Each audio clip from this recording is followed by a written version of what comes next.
is de behoefte aan het niet.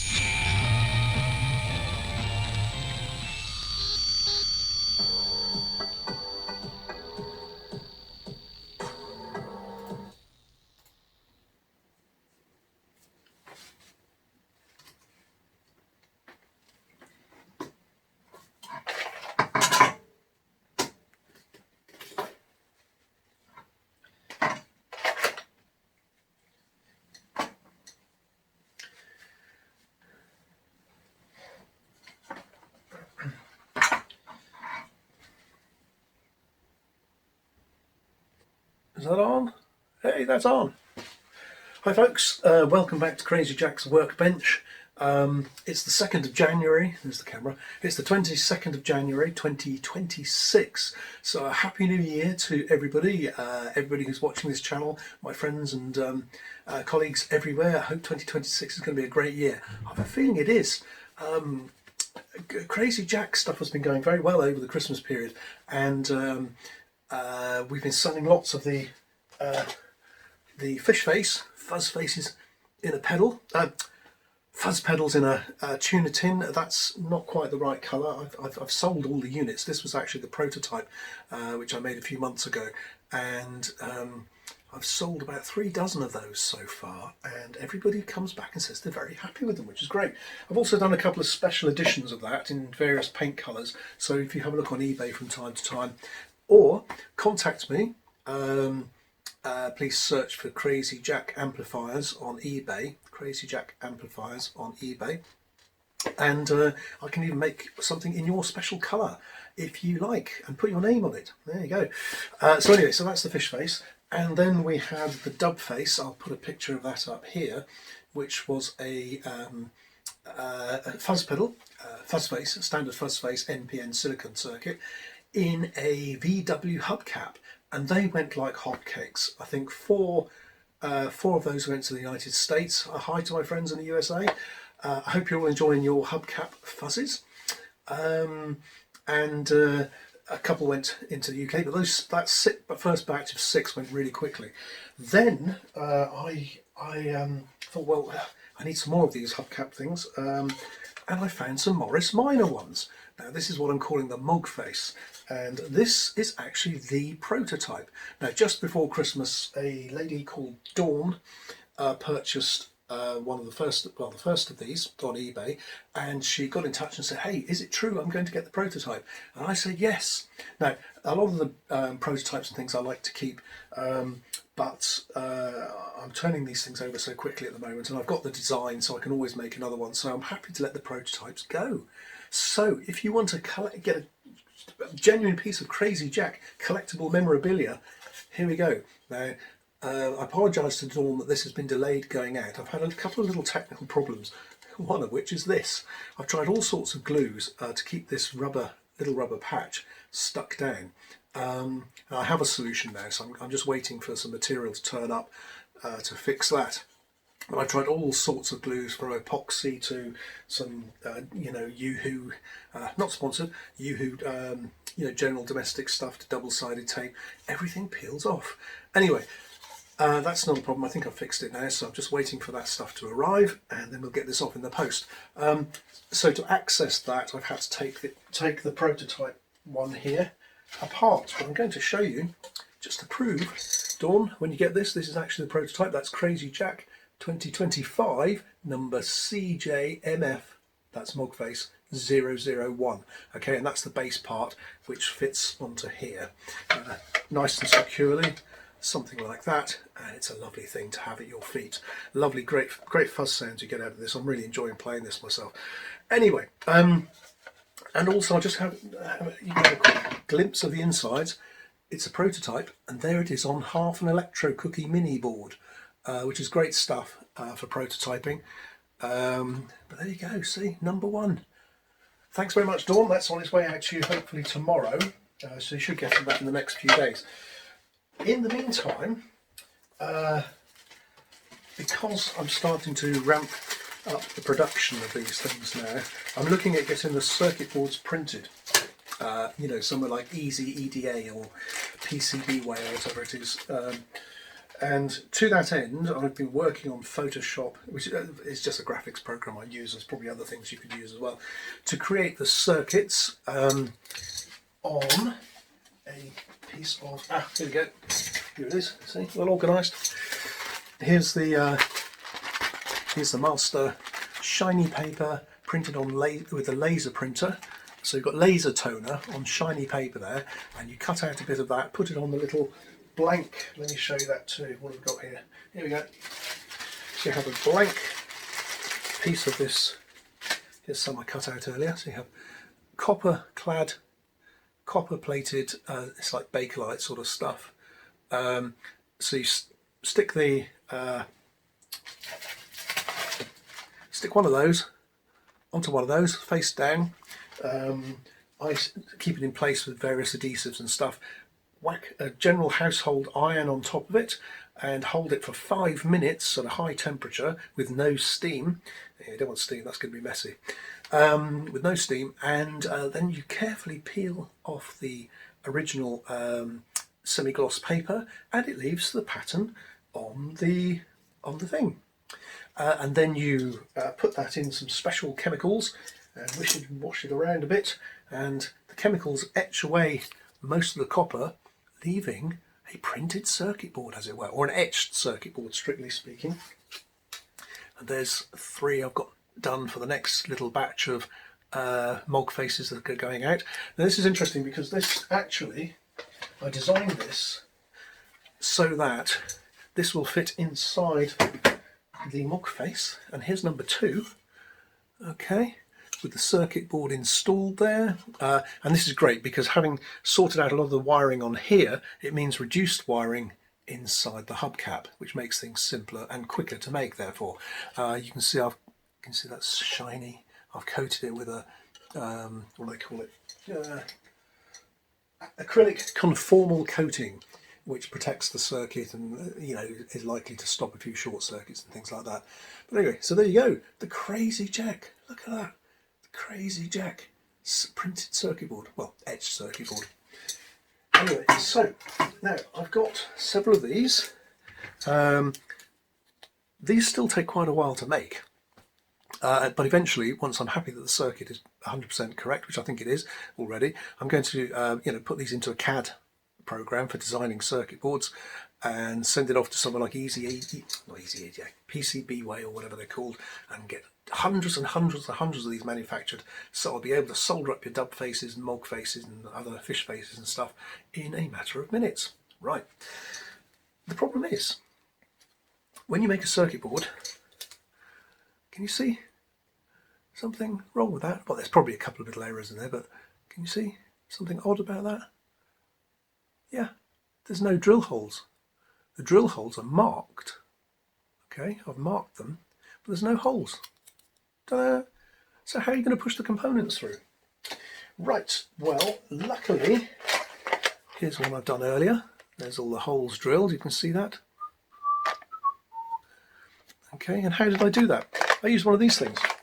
A little tiny, I don't know what it is, I think it's 0.6 of a millimetre drill bit on here, and literally put it on the desk and drill it through like this. Now that's okay to do, say, one, maybe a couple, but after a while it gets tedious. So what am I going to do today? And that's what this video is about. So if you want to find out how I make a little hand drill, to do this quickly, stay tuned. Here we go.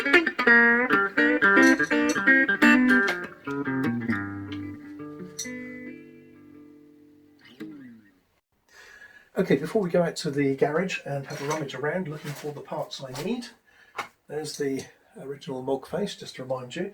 But what we've also got on the computer here is, here's one of these videos. You see hundreds and hundreds of these, people making little tiny drills out of a little electric motor. Now, from previous projects, I know I've got quite a few little electric motors knocking around in the garage. I was trying to make a little sort of mini wind farm. Haven't quite got haven't quite got there yet, but I'm still working on it. Anyway, so you've probably seen videos like this. Just type in into YouTube you know, DIY mini hand drill 9-volt DC motor or something like that, and you'll get these sorts of things. But basically the idea is that you have a little is it 6-volt, 9-volt? I don't know, but a small voltage electric motor connected up to the drill bits that you have here, see? I'm going to need a special collet, which is this part here, of the right size and shape, with a connector, what's it called, like grub screw connectors, so that I can put that onto the shaft of the motor, and then I've got my own little hand drill, which I can use here on the desk. I can get my little part, go and drill these things quickly. That's the plan. Now, it looks easy enough on the telly. Let's go out to the garage and see if I've got the parts, shall we? And then I've got to order the right sort of collet thing from eBay, Amazon, eBay, whatever. So it'll be a couple of days, and then I'm going to finish this video and show you the results. Hopefully, if you find this to be of interest, you'll like and subscribe, and watch out for other projects. I've got all kinds of things going on this channel. It's not just like fuzz pedals and amplifiers and stuff. I'll be making bits and pieces like this and showing you some of the other little things I've made, such as things like this, which is a testing circuit for well, it's not really it's just part of the circuit, testing thing, jig, for the fuzz pedals. Once you've done the basic, you know, once you've wired up something on your board like this, you can attach these wires here into this, and there you have the controls, you know, guitar in, amplifier out, power adapter, your fuzz volume, and your fuzz and your volume, your foot switch effectively, and basically you can test it before you actually put it into the enclosure. Right, okay, let's go and see what we've got in the garage, eh? Yeah, let's go.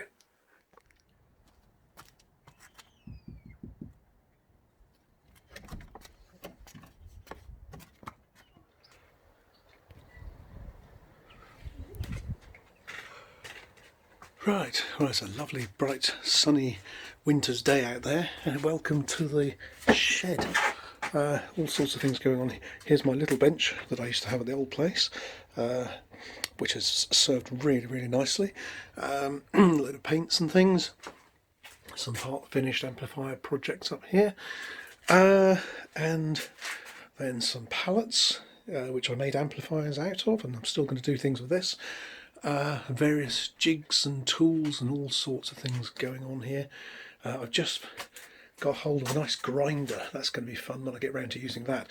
I just started having a little bit of a tidy up in here this morning because it's a bit of a mess after the busy Christmas period. Anyway, let's have a look, see what we can find. Now, over here some guitar parts and tweeters and things like that. A pile of hubcaps, yes. These are the next pair of mog faces going out. So there's 2 in the office, these 2, and that's the first batch of 4. So this will probably be number 3 and number 4. If you do order one of these, let me. Well, they've actually all been ordered. So there we go. I've got some interesting things coming along. Look at that one. This is a very pointy dome shape VW hubcap, so that's coming along soon, and a whole box load of other hubcaps. Right, so we've got plenty there, don't worry, we're not going to run out. Now let's see if we can find some electronics bits, shall we? I've got all kinds of things going on over here. There's a box of stuff. This was all nicely organised. I've got some great speakers hidden away in here somewhere. Look at that, 12-inch 1970 speaker with a square magnet. My solar power kit, switch, fuse box and crimp tools, because I'm going to be making a solar power station at some point. There's 2 12-inch speakers, including a Goodman's in there. And I think in this box here, I was building a little hand-cranked generator thing. That's right. I've got some motors here. Now, this would probably be ideal. Unfortunately, it's got that geared, that little gear, toothed gear thing on here, which I don't want to pull off. It's very hard to get on and off, so I'm going to leave that as is. I think in this box there's another one, yeah, which I'd put a mounting on, and that's a nice little motor, but I'm not going to be able to use that. Apart from that, it's big and heavy, so not really suitable for hand use. So if I pick up a winding kit in there, I'll do another video on that. I'm going to make a fret press out of this thing here, and here, let's take this outside and have a look, shall we? Hold on, this is interesting. Let's see what this is. Well, I know what it is. Now, what this is, find a place to put it. Okay. Sorry about the big camera. Right, this is the insides of a Brother A3 colour printer scanner. If you ever wonder what's inside your printer scanner, this, well, apart from that fan, that's something else. Right, okay, there's lots of really useful metal tubes in there, lots of little plastic gear wheels, basically taking apart, yeah, obviously, that's sort of mains wire or something there, isn't it? Look at all these little plastic gears and things you can dig out of there. Yeah, obviously that's something else as well. But you get lots and lots of free metal parts. So don't chuck your old printer away, take it apart. Right, loads of good stuff in here, including, I think this is one, I've been looking for that. This is one printer, and I got about at least half a dozen of these little DC motors out of it. Look at that, lots of them with gear wheels attached. So I think these are our candidates for today. Here's one. Here's another. I'm looking for one with no gear wheel on the end. Yeah. Aha. That's interesting. That's got a spindle that goes right through the motor, so I should be able to use that bit. Is that right? Yeah. Although it's not coming out the right end, but... Well, there's another one. Another motor hidden away in there. But... Oh no. No, I've had that.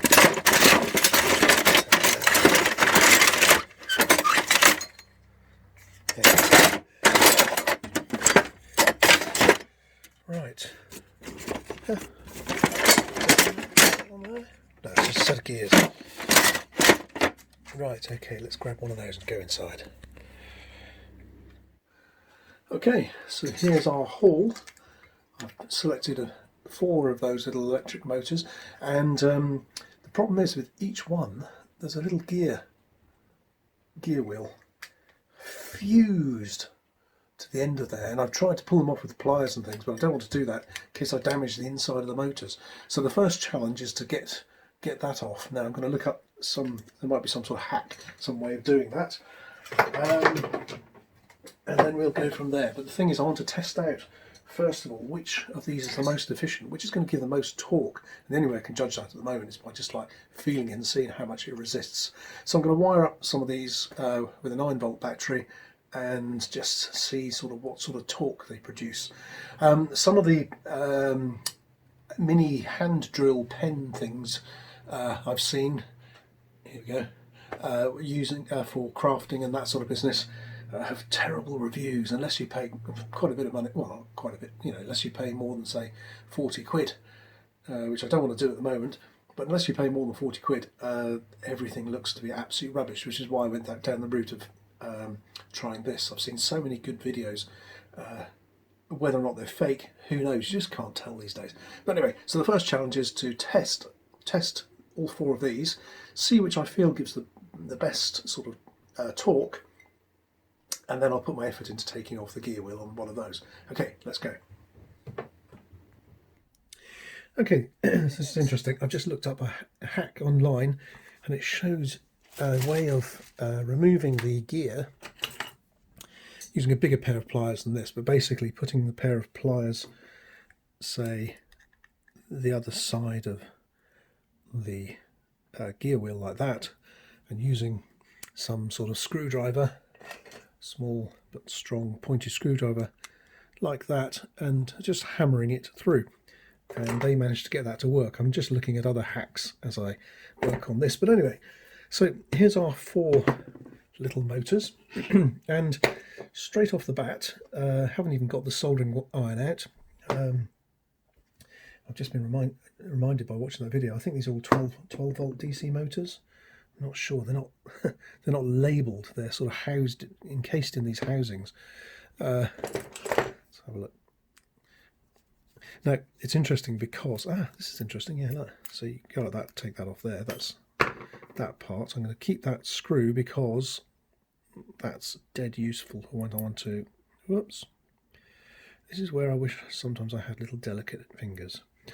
Right, but this is where blue tack helps. Always have a big blob of blue tack handy, hey? That's got a bit grubby, sorry about that, but, okay. It's been used for just about everything. Right, a little bit of blue tack. There we go. Where was it? I think it was that one, wasn't it? Just pop that screw back in there because I could probably do with 2 of those. I've lost one somewhere along the way, but if I mount this into something, that's going to be useful. So I'm going to do that up nice and tight because I don't want to lose that. Really useful what you pull out of a printer, I tell you. Now, so there we go. I guess the red dot's probably the positive terminal, negative. Doesn't matter much. It just depends on which way you want the motor to turn. Okay, so there's our 4 candidates there. I think I'll take that one out as well while I'm here. For some reason, when they manufacture stuff like this, they don't round off the corners on these, and you always end up either cutting yourself or hurting yourself. But then, of course, the insides of a printer aren't designed generally to have your hands digging around inside. Well, not most parts anyway, not the parts that hold it. Anyway, so there we go. These bits of metal are really useful, and I keep these because no matter what I'm working on, sooner or later I'll want a bit of metal, something like that, or I'll want that part there. So there we go. Let's go back to the garage, and here's our motor, another candidate. Now, as I said, right off the bat, there's our 4 motors. This one already had the wires attached. I thought, right, keep it simple. There we are. So I've just stripped the end of the wires. I'm not sure if you can see that. They're very, very, very fine. But I thought, just see how this one goes. And there we go. Look. There's our first motor whirring away. Can you see that? Beautiful, isn't it? Take that off. Put it back. Take that off. Absolutely silent. But, now here's the interesting thing. That has got quite a bit of torque. Okay, one of the I don't think I can stop that with my fingers. This is why my fingers get like this. One of the criticisms of these little, mini hand drill pen things I've seen is that they say, oh, I can't cut through even a tiny piece of plastic, and there's just not enough torque. And I can see that if you're using a tiny little motor, it's not going to do the job. But these things seem really, really good. So that one's a little bit big. If I could get away with something that size, it's smaller. And let's just turn the soldering iron on, shall we? There we go. Got a foot switch under the desk. That one's a bit smaller, and I might even be able to fit that in a tube and have the collet thing attached here, if that shaft is long enough. If not, I've got this one. So yeah, so what I'm going to do now is I'm just going to solder a couple of wires, bits of wire onto these, and I've got this orange wire which I'm not so keen on. I think I'm going to use that, and actually, do you know what, it doesn't matter which way around they go because I'm just doing this very, very quickly. So let's get a couple of bits of wire about that long, snip them off. Here we go. I would normally use, say, red and black, but I've got loads of this orange wire to use up, so I'm just going to use a bit of that today. So just basically bare the ends of those. 1, 2,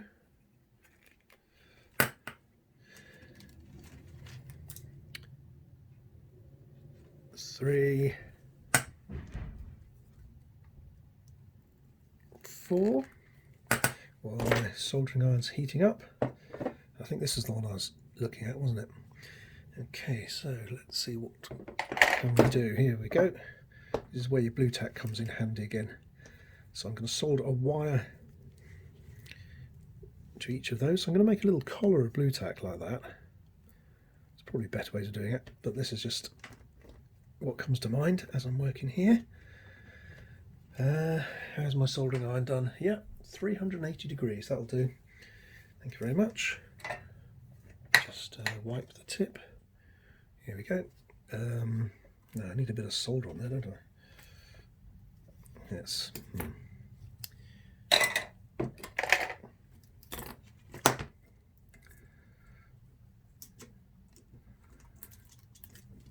Oh.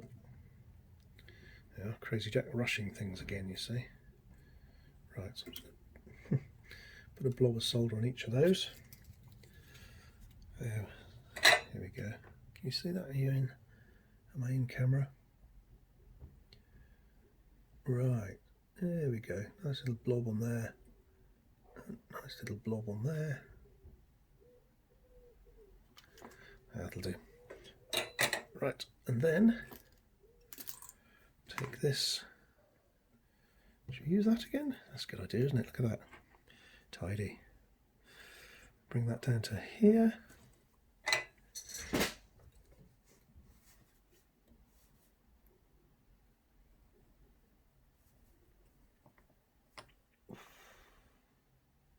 Is that a good connection? Looks okay. Let's have a look. Look at that. Yep, I'm happy with that. That'll do for now. Let's just do the same for this one. So bend it through there.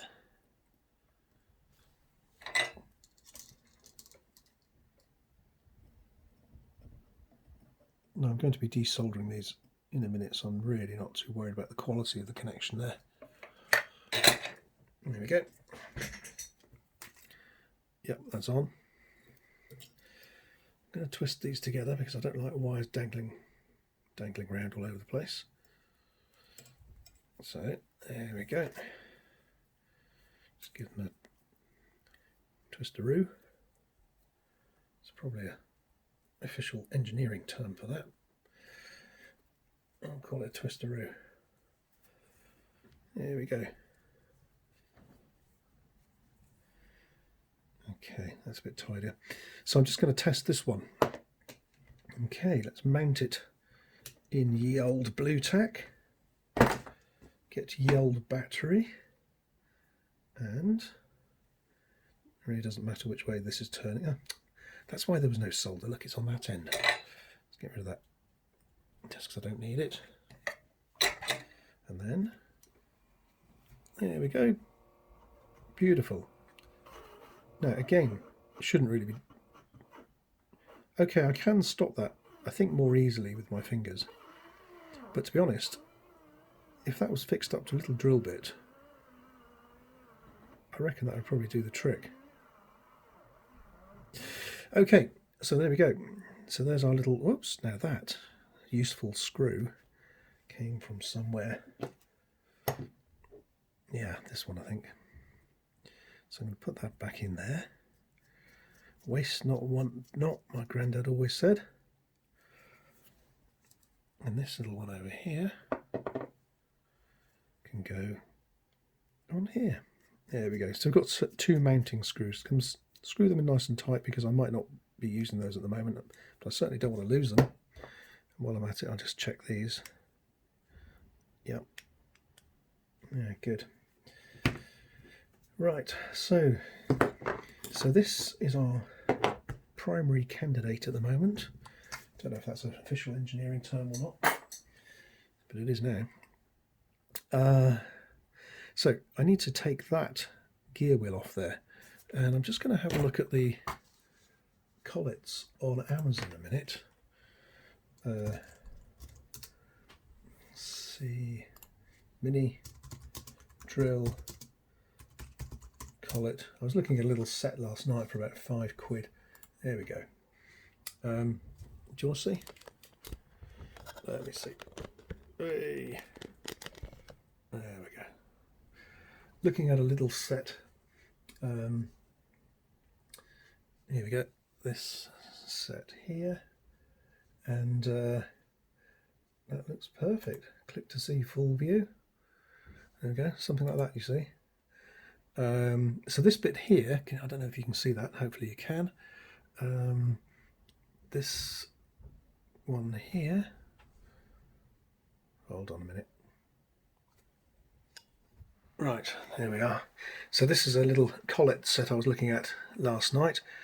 And what happens is, see, there you go, a little picture of it attached to one of these. So obviously someone's had the same idea.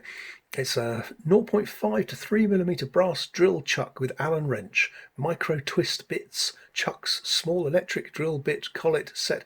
Yeah, I'd call that keyword stuffing in the old days. Right, so basically you have a number of these things, and each one will accommodate a different size drill bit. Of course, we want to get down to the point where we can use this little, what is it? Let's just check it out, shall we? Excuse me. Here we go with the old digital calipers. There you go. Oh, I'm off camera. 0.96 according to these, and I just zeroed those. So I'm going to call that a 1mm drill bit, and that's probably a little bit big. Anyway, these things here are 0.5 to 3mm, so that should be okay. So I'm going to order one of those in a minute.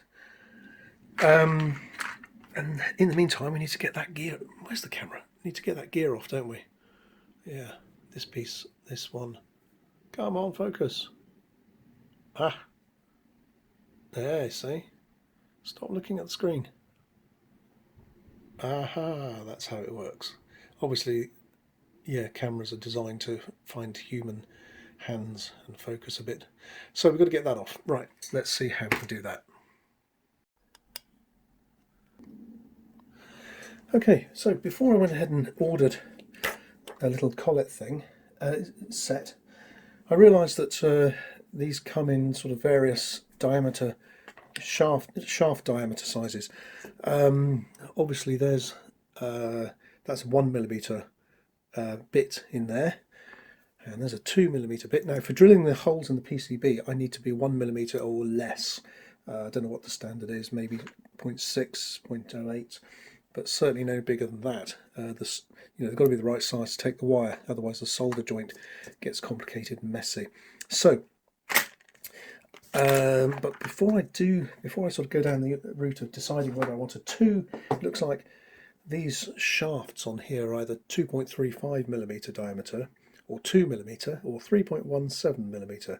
So they're probably going to call that 2, 2.5, and 3 or something. The one I'd like to use is this little 2mm diameter shaft. Can you see the shaft of that? Come on, focus. Right, the shaft of that is 2mm in diameter there. And I thought to myself, do you know what? I could test this out before I waste time and energy taking this gear wheel off. I could probably test that. And then I remembered, just by linking it up like that. Now the dodgy way to do it would be to tape it on. I just want to sort of try and see if that will drill into a piece of plastic or not, or the Bakelite stuff or not. And then I remembered this. Hold on. Yeah, look at this. Just been out in the garage and rummaged around. This was flat pickups, prototypes, and Crazy Jack pickup stuff in here, including some winding flour. Yeah, you didn't know that existed, did you? Right, I've got all the stuff in here for my pickups that I was winding. There was a quick test one, and that was going well, and then the wire broke. But that's fine, that's all ready to go again. Some tiny little bearings there, because I made a pickup winding machine. Right, I'll do a video on that someday. That's a really cool piece of kit. And then I was making some flat pickups. Look at that, that's one design I did. And here are some others I wound, flat pickups for cigar box guitars. Let me know in the comments. Sorry about the rustling. Let me know in the comments if you want to find out more about that. But in that little box of little bits and pieces for pickup winders, the pickup winder I made, there's all these sorts of things, which is great for what I'm doing today. What's that? 6-pack, neodymium magnets. Yeah, all sorts of things in here. Great stuff. So there's some pickup winding parts and parts for my actual pickup winder. So I'll put that out of the way again. And here's a little box of stuff. And in there you can see I bought all these like gear wheels and little pieces of metal shaft. And I think I was working on something there. Oh yeah, I was working on, you know, if you're going to wind pickups, the main winder goes one way, but also you want to have, what do they call it, a traversing thing. And I wired that up, and there's a way of making something move backwards and forwards. Okay. Right, so that was just a little experiment there. I've got little connectors like that, which could be useful, but not for this case. Look at those little miniature bearings. I think the shaft on those is 2 or 2.5 millimeters. Some very, very tiny, thin diameter screws I was needing. Look at this little box of tricks in here. I think that's a geared motor. 12-volt motor gearbox. Really nice little thing. Do you know, that might be useful. That's actually got a big shaft on the end. Right, so I've forgotten I have all this. These are sort of dead cheap little electric motors, probably 2 millimeter diameter there, from a little electronics kit.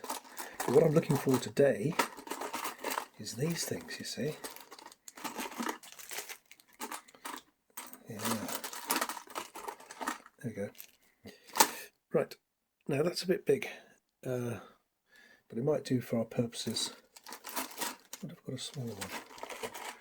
Oh, rocker switch. I'll take that back. Now, what are these? Are they the same size diameter? Oh, they're smaller. Great. You see, I've got this one here linked up. That's holding something nicely in place. So there we go, 0. Yeah, 1.98. So that's a 2 millimeter shaft held. Well, I'm using it as a bearing there actually.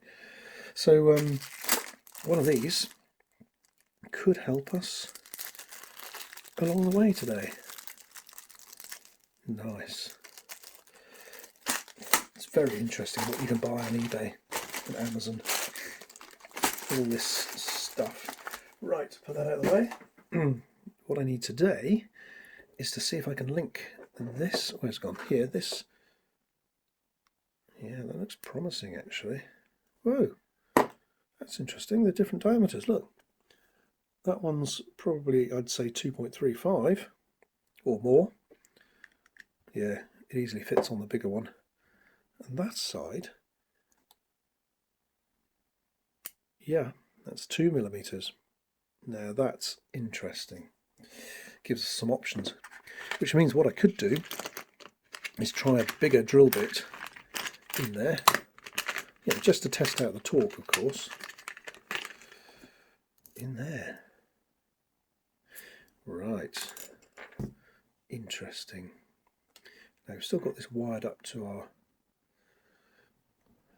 battery. That's very, very interesting. Now, here's an interesting thing. I might be able to make this work by using 2 of these. Yeah, that's the same. So obviously I ordered, it's probably an engineering term for these, but I ordered these connectors, rod connectors, shaft connectors, whatever they are, drive shaft connectors, who knows. So basically I could use a smaller, a thicker piece there as an intermediate.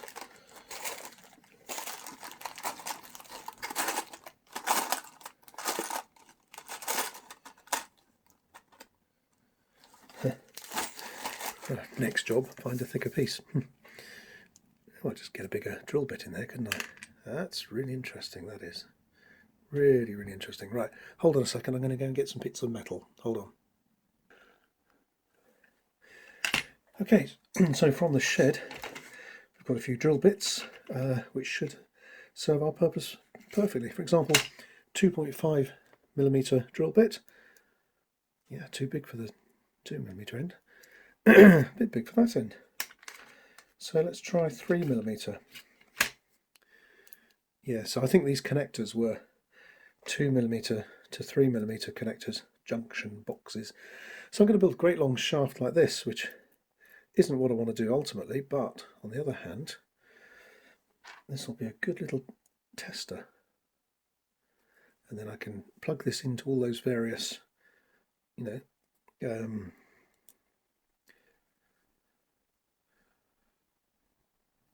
yeah, that's either slipping or broken there.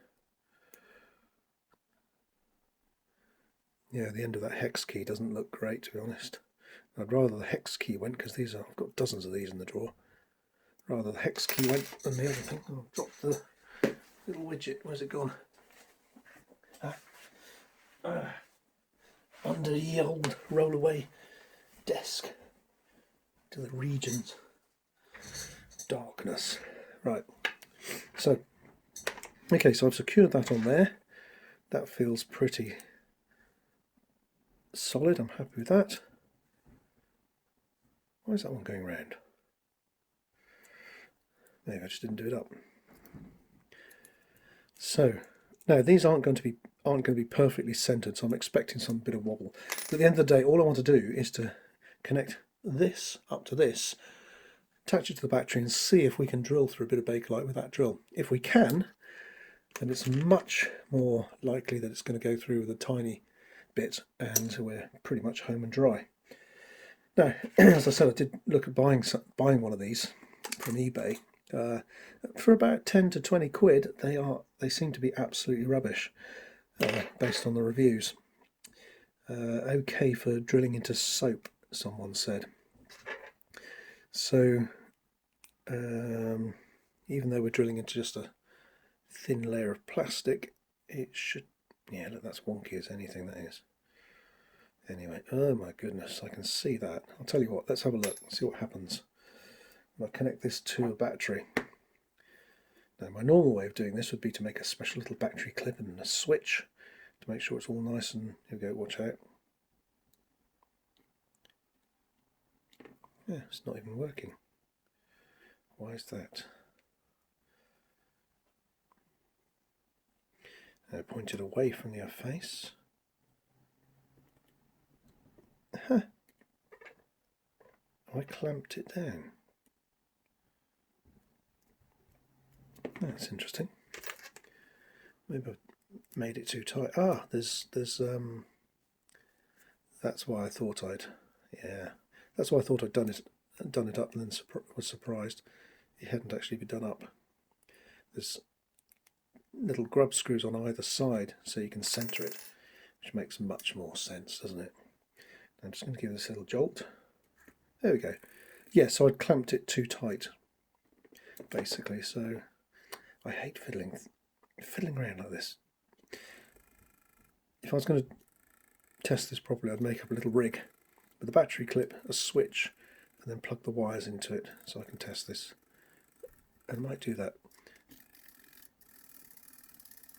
Okay, that's producing some torque, but if I hold it with my fingers, it does stop spinning. So let's see if we can straighten this up a bit, level it out. So do up the grub screws on, loosen the grub screw on one side, do up the grub screw on the other side. Hopefully this will straighten itself out.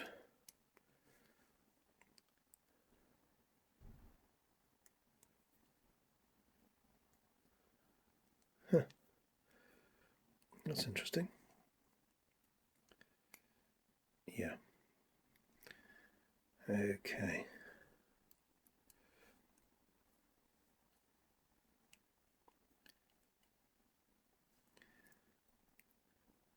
Sorry if this is boring. I actually find it fascinating. I suppose if you're a bit of a geek like me, you'll probably find this just as interesting as well. Hope you can see what I'm doing. I think that's getting slightly straighter. So what do I want? This one needs to go in more. This one needs to... Can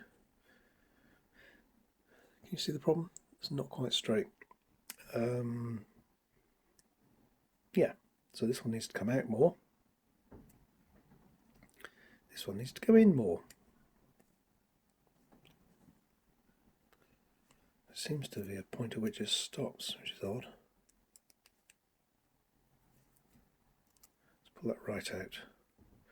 Then the grub screw shoots out, bounces across the desk and disappears into the dark regions under the desk. Okay, now that's not going to be straight at all, is it?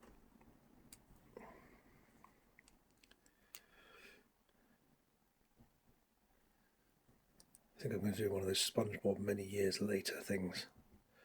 Yeah. Okay, so I've just straightened that as much as I almost can. This one seems to be perfectly straight for some reason. But I can see it right away, that's not going to be straight. And here's what the problem is. So if I connect that up, see, careful, because it's eccentric, it's wobbling around quite a bit. So I need to straighten that up. But I'm wondering if that's going to work. Now I've got something I can drill into. And I've got a little scrap of that Bakelite stuff up in the garage. Yeah, I might get that. Hold on. Okay, I've just adjusted these a bit better, a bit more accurately, and now look, it's spinning almost perfectly. Still wobbling a bit at the end, but I'm really not worried. This is just a test whether I can drill into a bit of Bakelite. Hold on. Actually, don't even need to go up the garage. Here we go. Got a couple of scraps in here, which are fine, including this piece, which I keep to remind me why not scoring it and snapping it isn't a great idea. That's what happens. I've got a mess. Right, anyway, so I'm going to drill into that. Did you notice the way I put everything away tidily? Right, so this is what we're going to be drilling into, exactly this material. So I think, to be honest, what I'm going to do is, I can't be messing around with trying to hold a battery clip to something while I'm trying to drill with the other hand. I'm going to do it properly. Here's a battery clip. I won't bother to put a switch on because, to be honest, switching would be just as tricky as attaching the battery clip on and off. So let's do that. Helping hands, where are you? Where are you? Here we go. Right, it's getting interesting, isn't it? Right, and all this just so that I can actually make the thing I'm trying to make. Use those bearings. See how small those are. You could throw away that piece of plastic bag and not even realise, eh? Right, so battery clip here, and I'm going to make one of these. Now this is interesting. Which way is going to be positive? Obviously, being a drill bit, it's not going to make any. It's not going to be any use if it's turning the wrong way, is it? So let's see. Which way is that? Hard to tell. Oh.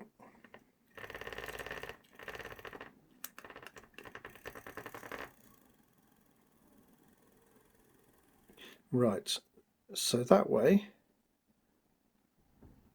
is drilling clockwise. I'm feeling I want it going anti-clockwise, to be honest. It's funny how some of these simple things you never really take much notice of. So that's a normal. Yeah, that's going the right way. That's going clockwise as you look at it from this way.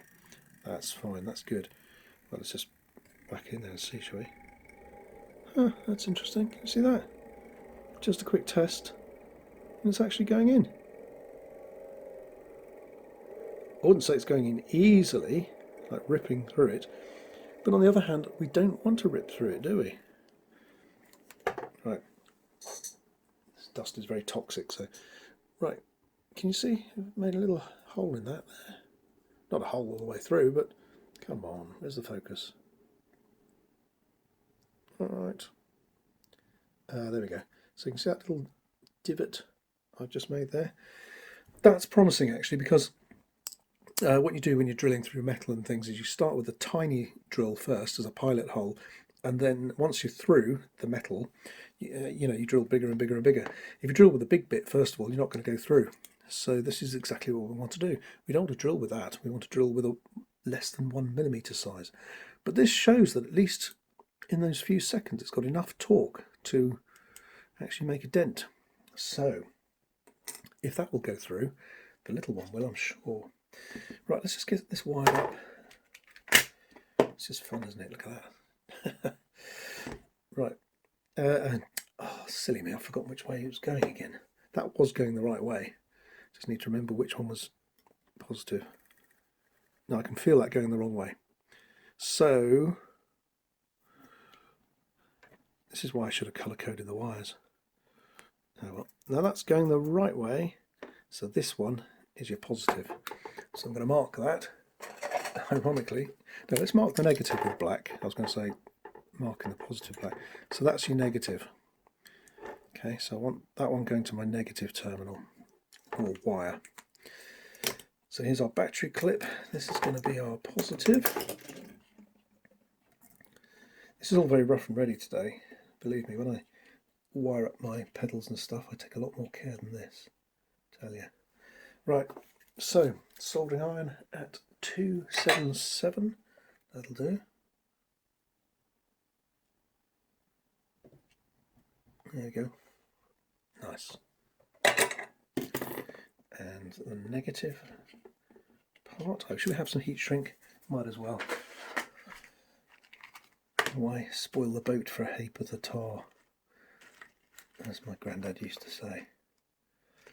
Yeah. You only need a sliver. Let's make it the right colour. There we go. It's a little bit of heat shrink, and the reason for that is just to stop the wires from shorting out, because they're going to be exactly next to each other, especially if I twist them together. Right, let's do a bit of twisteroo, shall we? Sorry, that's off camera, isn't it? There we go. Of course, you don't have to twist these together, and you see plenty of YouTube videos where people make a right mess of things. But I like to try and make it as tidy as possible, because, believe it or not, the tidier it is, the less likely you are to make mistakes. But anyway, today is just a bit of quick fun.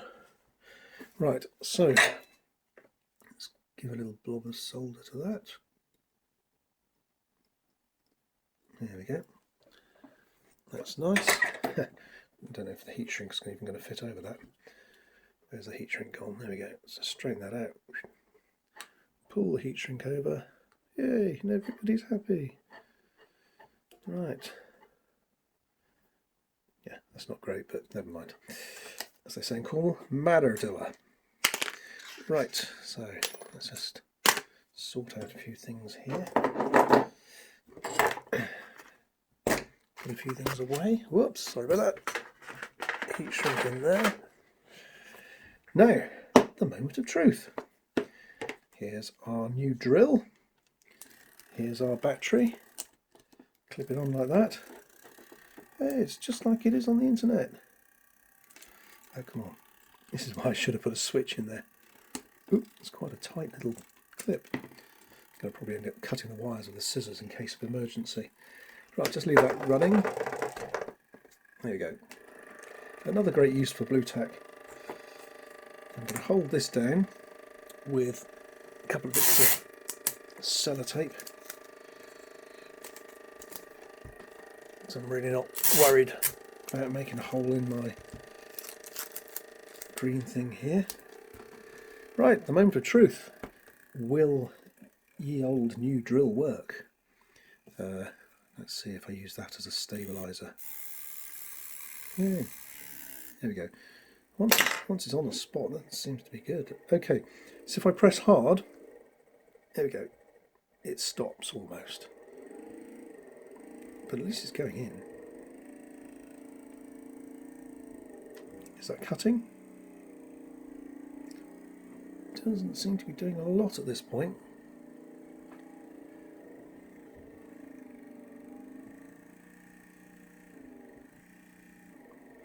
Now the whole thing is, I wanted a tool such as this to speed up drilling the holes in the PCB, like that. So I'm not going to sit here for 5 minutes drilling each of these holes. We need to be 5 to 10 seconds each. Having said that, like I said, if this was driving a tiny drill bit like that, I think it would go through more quickly. I don't know the physics of it, but obviously this thing's going to have more resistance to the torque just because it's a bigger bit. Let's take that off and have a look, shall we? Okay, so we've made a little dent in there. It's not gone through. But as I said, the purpose of this video today is to test the principle in the first place.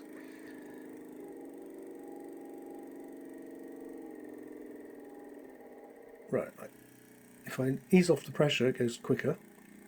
If I press down, I can bring it to a stop.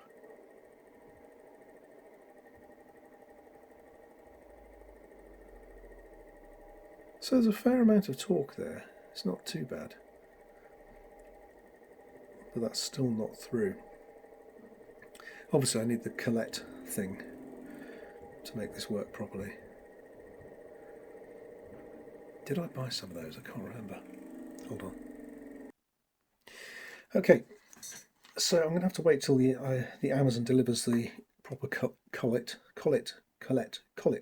thing to take my little 1mm or less drill bit. But in the meantime, I can continue to experiment a little bit more. Okay, so we've seen that will make a dent, but it's not going to be great, is it?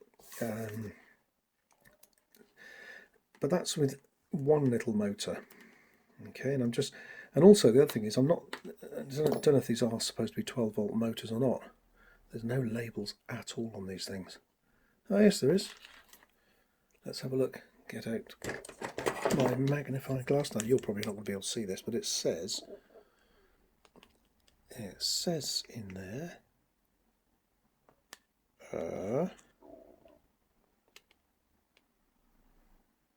can't see any voltage. Made in China. There's some code numbers and stuff. There's code numbers, but no mention of like 12 volts or anything like that. Just says made in China. Right, okay. So I'm going to desolder that now, and I'm going to wire it up to. Come on, what's soldering iron on? Yes, it is. Oh, come on. What's going on there?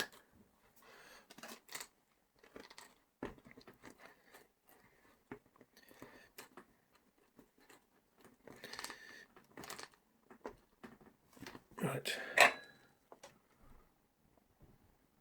Thank you. That's better. Right, so that was okay.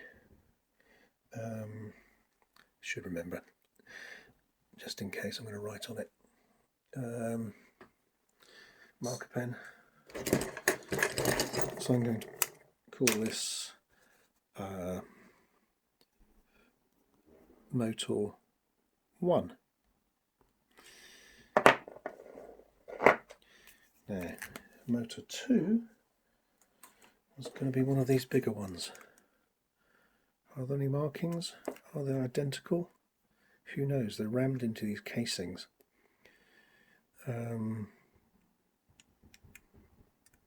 Yeah, they are pretty much identical, those, by the looks of things. So this one's got wires attached. Doesn't really matter one way or another. Flimsy little wires. So okay. So this one I've taken the wires off. So yeah, let's solder up that one, shall we? Oh, the only problem is though this. Right, let's go and remove that. Hold on. Okay, so here's how I managed to get that little cog off. I used one of the videos I saw on the internet where some chap balanced precariously some bits of wood and held the cog in the pliers like that and then whacked a punch down onto it. I won't go into the details of that, maybe another video. And it necessitated, here's my original vise that I made out of a couple of bits of pallet wood here and some old drawer knobs and some bolts going through.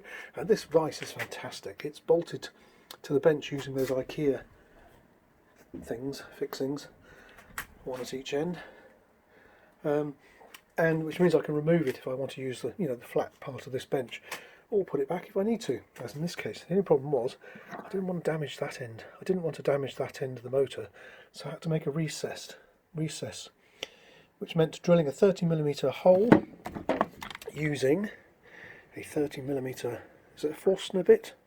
I can't remember, probably wrong, so that when the motor dropped into that, where's the motor gone?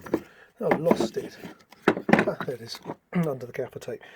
So yeah, that all worked really nicely. I kept the jaws of the pliers shut with some gaffer tape, and I'll tidy this all up later. It just shows you what you can do with gaffer tape, doesn't it? Anyway, long and short of it, it came off quite easily.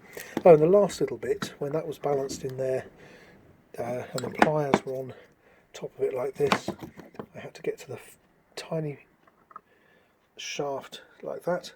And this thing, which is an old dart with a screw threaded into it, is a really, really useful fine punch. That's what I used to get that out. Okay, right, back to the desk. Okay, folks, back again. Right, so I nipped off to the garage. I managed to get the gear off this thing fairly easily, actually, and I also managed to slip this thing off. Now, these things came with like little mountings and a bracket like that. I'm not sure what that's actually for. I was thinking, oh, here we go, I'm going to have to struggle to get this off. It was actually quite easy. I just went like that and prized it apart by pushing the pliers apart. I was thinking I have to go and get one of those special opener extractor things. Anyway, so there we go. Now, I've wired this up again, 2 wires. This time I have put a switch in just because it's easier. So I can turn it off. That's on. That's off. That's on, that's off. Okay, I'll do that thing. Hey, I'll do that thing with some tape. Great. Now I've lost my tape. Here's some down here. Right. This is what they all do on the internet, isn't it? To show a drill's actually rotating. I tell you, I watch a lot of videos, and one of the things that bugs me is when they're,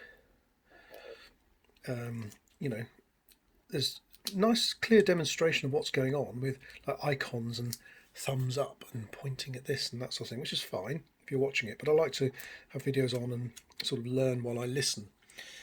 And sometimes I think to myself, I just wish there was some talking.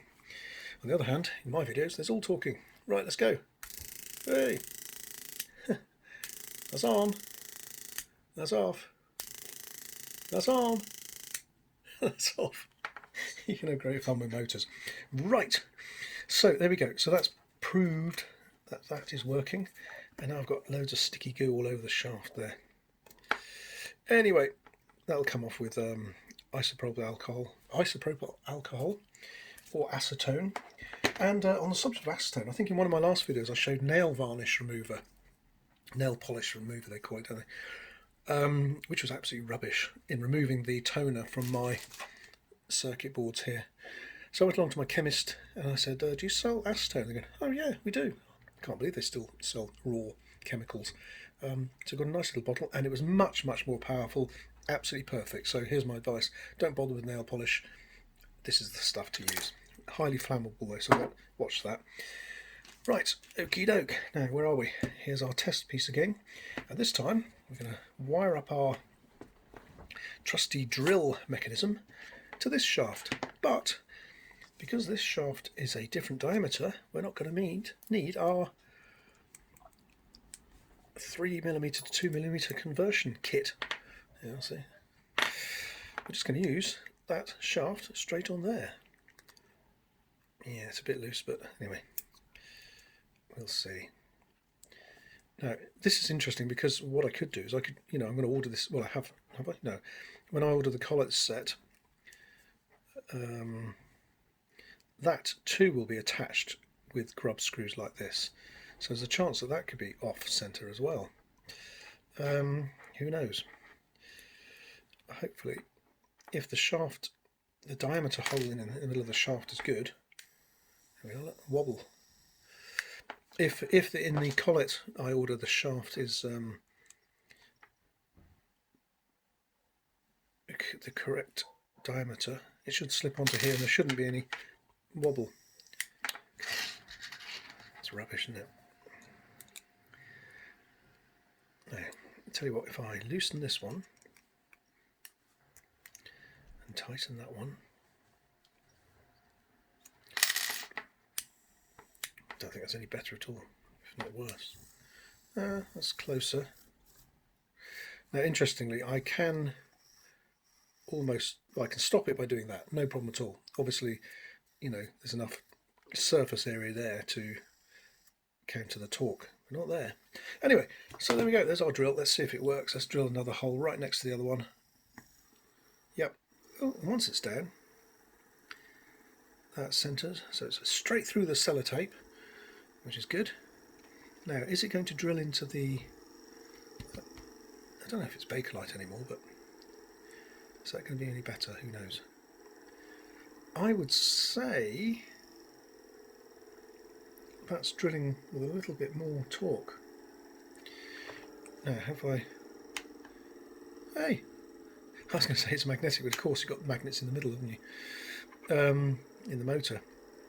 Now, so here's our first one. That drilled the first little divot, and that was sort of okay. This is the second one. Now obviously I don't want to be spending this time on each hole, but it is a lot easier than doing it with that hand thing. So let's turn it off and have a look at the hole. That looks to me exactly the same. Okie dokie. Right, so I think the thing is to do is, have I got a bigger one here? Is that the same size? I think I said before that's identical, isn't it? It's just the collar that's different there. What about this one over here? Yeah, that's the same. They're all the same motor basically. So I don't think it's going to be an improvement to be had by having a bigger one, unless I've got a much bigger one. What about that geared thing I had? I bought that. I can't remember what I bought that for. That's this one. This has got gears in it. So therefore, does this produce more torque? Should we do a bit more soldering and find out? And if so, that could be the answer. This one was a lot more expensive, I think, because basically there's a motor and then a gearbox involved. Now, let's desolder this. So okay, so motor 2. Did I say motor 1? That's motor 1. That's okay. I'll put on here motor 2. We'll just call it M2. Yeah, see? M2. Better. Whatever that means. No, I think it's measurably slightly better. Switch on the soldering iron with my foot switch under the bench. Now I've got a foot switch which is used for turning on and off devices by foot. Basically you plug a mains power cable into it, plug into it. The foot switch is a sort of intermediate thing, and then that foot switch thing gets plugged into the wall, and it's dead useful because it means that if I'm talking to camera or just working away and I think, oh, in about 2 minutes time I need to do some soldering, I don't have to drop everything and fumble around under the table or even flick a switch on the desktop. I just hit it with my foot. That's great. Right, maybe I'll show you that in a video sometime. Okay, are we up to temperature? 265 and rising. Right, hold on. Okay, I think we're up to temperature. Let's just release that.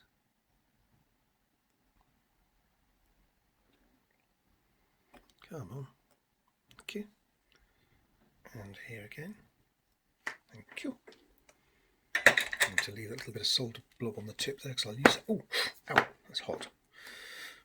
Right, now, which way is this going to go? We want it rotating this way, which is clockwise. So, flick our switch and try the terminals.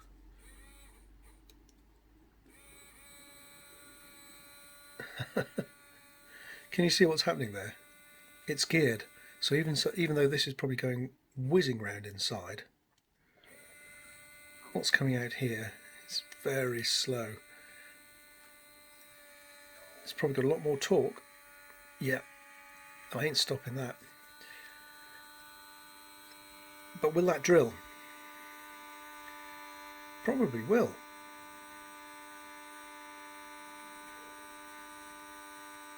It'll put up with more pressure. So in other words, if I'm pressing down on the PCB like that, it'll probably drill. Well, is it Newton's law of conservation of energy and all that? It's no shortcut. It's whichever way you take to raise a ball from the bottom of the hill to the top of the hill, it's going to take the same amount of energy, whichever way you go. Anyway, so, right, I'm not sure what to do now. Have a think about this. Okay, so just by chance, that little wobbly thing I showed you earlier, you know, has got a large diameter hole. So it's going from 2mm to what looks like 3. So we may be able to test out this little geared thing here. In fact, what I'll do is I'll solder that up now. So first of all, let's just test which way round is which. In fact, here's a better way of doing it. Just use the multimeter in connectivity mode. So on my multimeter, you do that. 1, 2, press it twice, and now it'll beep when there's connectivity. So I want the positive end, which is the wire with the switch. So test the switch here. Oh, there we go. So that's the positive end. And when I wired up the other one, I wired the positive end to the red, and it went the wrong way round. So this time I'm going to wire it the other way around, like this. So what did I do? Red. Can't see it now. Red's on this side. So I want the red, the positive, which I marked, on the other side. So this one's going in here. Right. Heat. Oops. Come on.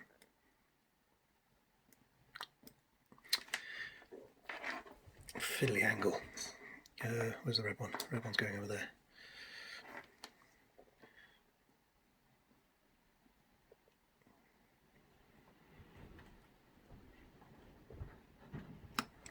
Right. Excuse me. Let's get some solder onto it, that might help.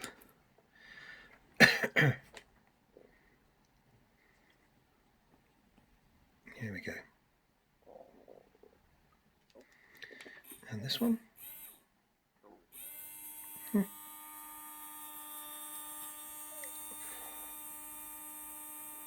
he goes. Running. That's off. That's on. Okay, can you see the motor turning there? There he goes. Right, so if we now hook up the connector, that's this one, with our drill bit. See, it's got bits of blue tack in there, and this is what I do with blue tack to remove the little bits. You just go like that. Anyway, you know that. Right, hex key as they call it, Allen key as we call it in the UK very often. Oh, this is fiddly, isn't it? Right, want it about 1/4 millimeter off there. Do up one side, do up the other side, and hopefully these are sort of self-centering. I've no doubt it'll wobble all over the place, but never mind. Put that one in here. This is going to be interesting. We're going to see if, despite the slow speed, the the fact that this has got a lot more torque due to the gearing makes it a better cutting device. Should we see? It's on. And that's going around very slowly. Okay, so how does it affect a piece of... So let's put our third hole there, shall we? Now, because of the torque, I can give it more pressure. You able to see that? So what's the result? Okay, I'm pressing down quite hard. Ooh, that's interesting. You can hear it grinding into all the individual crystalline elements in the board. But even though I'm pushing with two hands now quite hard, it's not stopping. Okay, let's see where that is. Well, it's not through. But that's really interesting, isn't it? The increase in torque because of the gearing.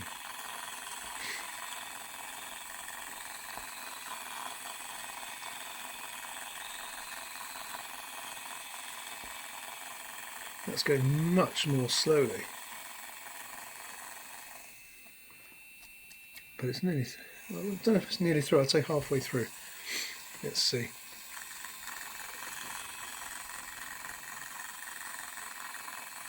I think I'm probably 2/3 of the way through another long boring video, aren't I?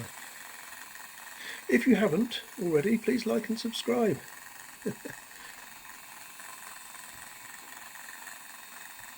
Right. Yeah, I'm going to say that's not even halfway through. But it is cutting. And a bit more pressure. Can you hear that?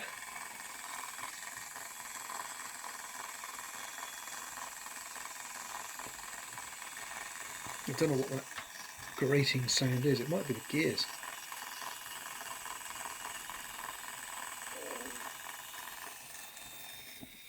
Ah, that's good. That feels like it's almost through. Guess we'll know when it's through when the squishy green stuff comes out.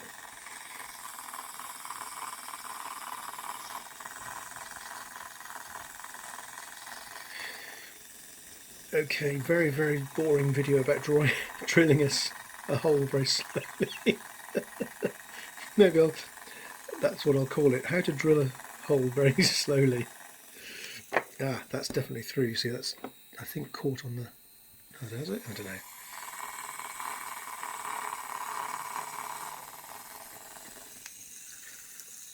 It's gripping onto something there. Let's have a look, shall we? Don't even have to turn it off, it's not going anywhere. Right, let's pull up our piece of, our test piece of, what's it? Just mop up some of these bits of, yeah, that's through. See, that's the hole there, so it's just through. Let's see if I give it a push from this side.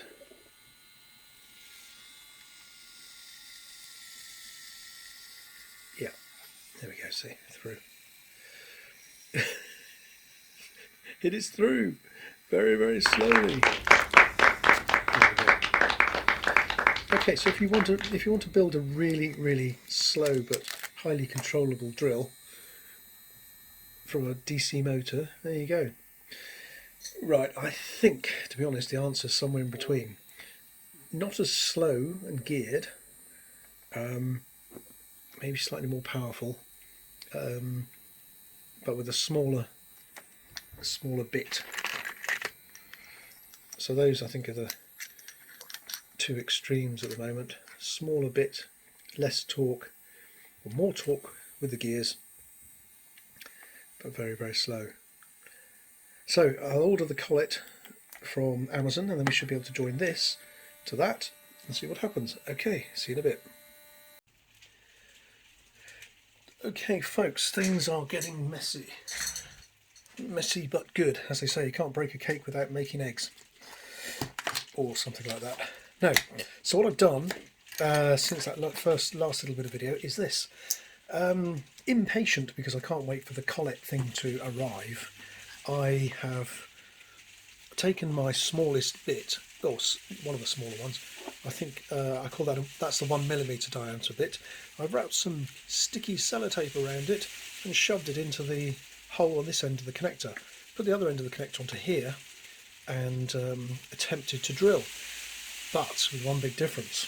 Instead of using your standard 9-volt battery, I decided to use 12 volts. In other words, what these motors are designed for in the first place.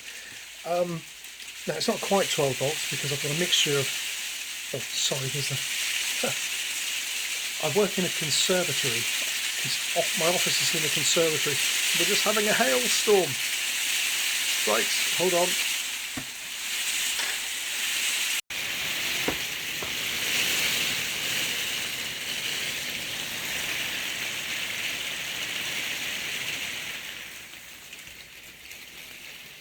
Okay folks, so before the hailstorm, I was just explaining that what I've done is, I've taken the 1mm bit here, put some sellotape around it and shoved it into that little probably 2mm hole there.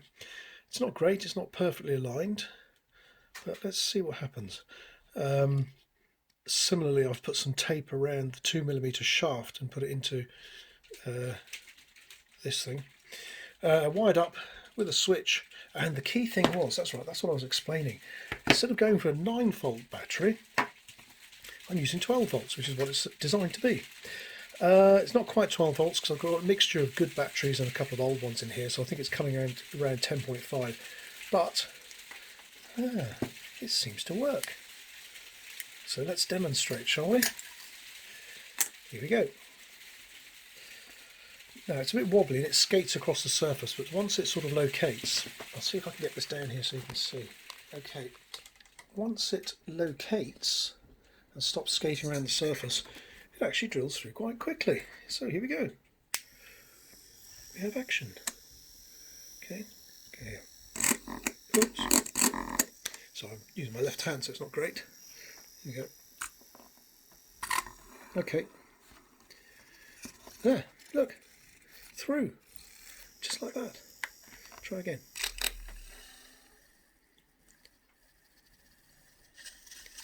Beautiful.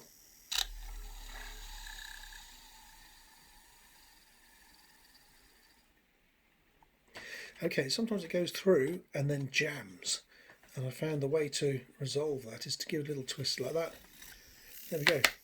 Now, this is good because what this proves is that even though this little weaker motor, this isn't the one with the gears, this is the standard 12-volt little motor, with the smaller bit, that reduces the amount of friction between the substrate or whatever, the drilly, the workpiece, and the torque produced by this, and that's enough to do the job. So that's the bit I've been using to drill these holes. I might be better off actually getting a 0.8 or even a 0.6, because if this hole is too big, the solder joint gets messy and sometimes doesn't work properly. So I might even reduce this. So that answers my question. All I needed to know was which motor I could get away with. Now, having said that, that's the slightly bigger one. That's the even smaller one. So what I'm going to do now is solder that one up using the same jig, same rig, and I'd rather get away with this one if I can because it's just slightly more easy to mount. It's slightly more pen-like and easy to mount in a holder. Right, watch this space. Okay, is that on? I hope that's on. This is the third take of this little segment. Okay, fine. Right, to wrap up the little video on the mini drill, I thought I'd show you what I came up with in the end and how it works. Now, this is what I finished up with. I'm going to be talking about that in a minute. And also, I briefly mentioned my etched circuit boards. So if that's the kind of thing you like and subscribe, and I'll tell you all about it in a second. Oh, and the reason I'm wearing the little beanie is because it's mighty cold here in the UK at the moment, and my office stroke studio stroke workshop is actually in a conservatory, so it's semi outside, so I've got the fire going, and I'm wearing my Crazy Jack beanie hat. Right, so if you like and subscribe and I get to 1,000 subscribers or something, or maybe 500,000, I don't know how many it is, 10,000, maybe I'll get to the point where I can offer merch and you can buy your own Crazy Jack beanie. Okay, stay tuned, folks, here it comes. Okay, so before I get into talking about this, I'd just like to say hello to Carl. Carl has just messaged me via eBay and says, "Hey man, I want to buy one of these Crazy Jack fish face things. They look like fun. I've heard they sound great. The only thing is, can I have it? Can I have the version without the 100 ohm resistor?" Now, what's that all about? Okay, now on the fuzz pot, yeah, that's an earlier version of the circuit. Now on the fuzz pot, which in this case is this one here. This one hasn't actually, this circuit hasn't got it. Let's have a look over here. Yep, whoops. There we go. Right, now on the fuzz pot, this is a prototype, and as you can see, I've labelled that pot dirty because it has got dirt in it. But that's fine, it's just a prototype in this case. On the fuzz pot here, I've got a little 100 ohm resistor down there. And the reason for that is it limits the lower threshold of this to 100 ohms. So in this case, I'm using a B1K pot. And if you turn it up full, then there's no resistance and all the signals going through, which is fine.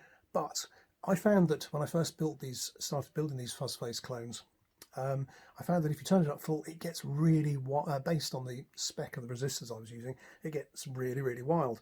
And I found the way to limit that was to put a little 100 ohm resistor down here, which limits the minimum value of the resistance to 100 ohms. So it can start off with lots of, 1k ohms, then you've got 900, 500 and so on. And then at the end, you turn it down. Instead of having 0 ohms, or usually about 2 or 3, you've still got 100 ohms there, so it doesn't get too wild. But Carl messaged me and said, "Hope you had a good Christmas and Happy New Year. As we discussed before Christmas, could I have the fish face without that 100 ohm resistor?" Because I said to him, there's an option there. Anyway, the reason I'm talking about that is because I recently started etching my own circuit boards. Now, here's one. The method I'm using is laserjet toner printed onto a sheet, and then you use a hot iron, your old domestic iron, to heat that up and transfer the toner onto this board, and then you put it in a bath of etchant, which in this case I'm using sodium persulfate, and it etches away all the copper and leaves just the copper tracks. In this case, I've got to the stage where it's the copper tracks plus the original toner still on there, so I'm going to get some acetone and wipe that off in a minute, but that's for another. I'm going to use that for another demo, which is why I've left it like that. If you want to find out about this etching process, I've got another video on that somewhere in my channel. I might be able to put a card up here. I'm not sure how to do that yet, but if I can, then here it is. If not, just have a look at my other videos and you'll see a video on how I'm etching my circuits. Right, now the reason for this is because you can be more creative and have more flexibility if you're etching your own circuits. And what I've come up with is this, and it exists in 2 versions. This is a wider one, and that's a smaller one. They're pretty much essentially the same thing. A few things are in different places, but it's essentially the same thing.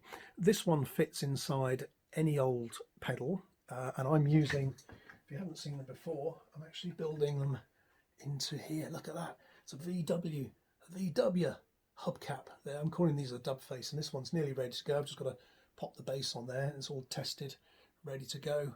And there's the circuit mounted in the middle there. That's the finished one.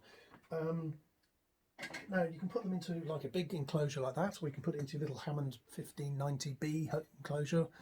But in this case, I wanted this one at that size doesn't quite fit into here, as you can see.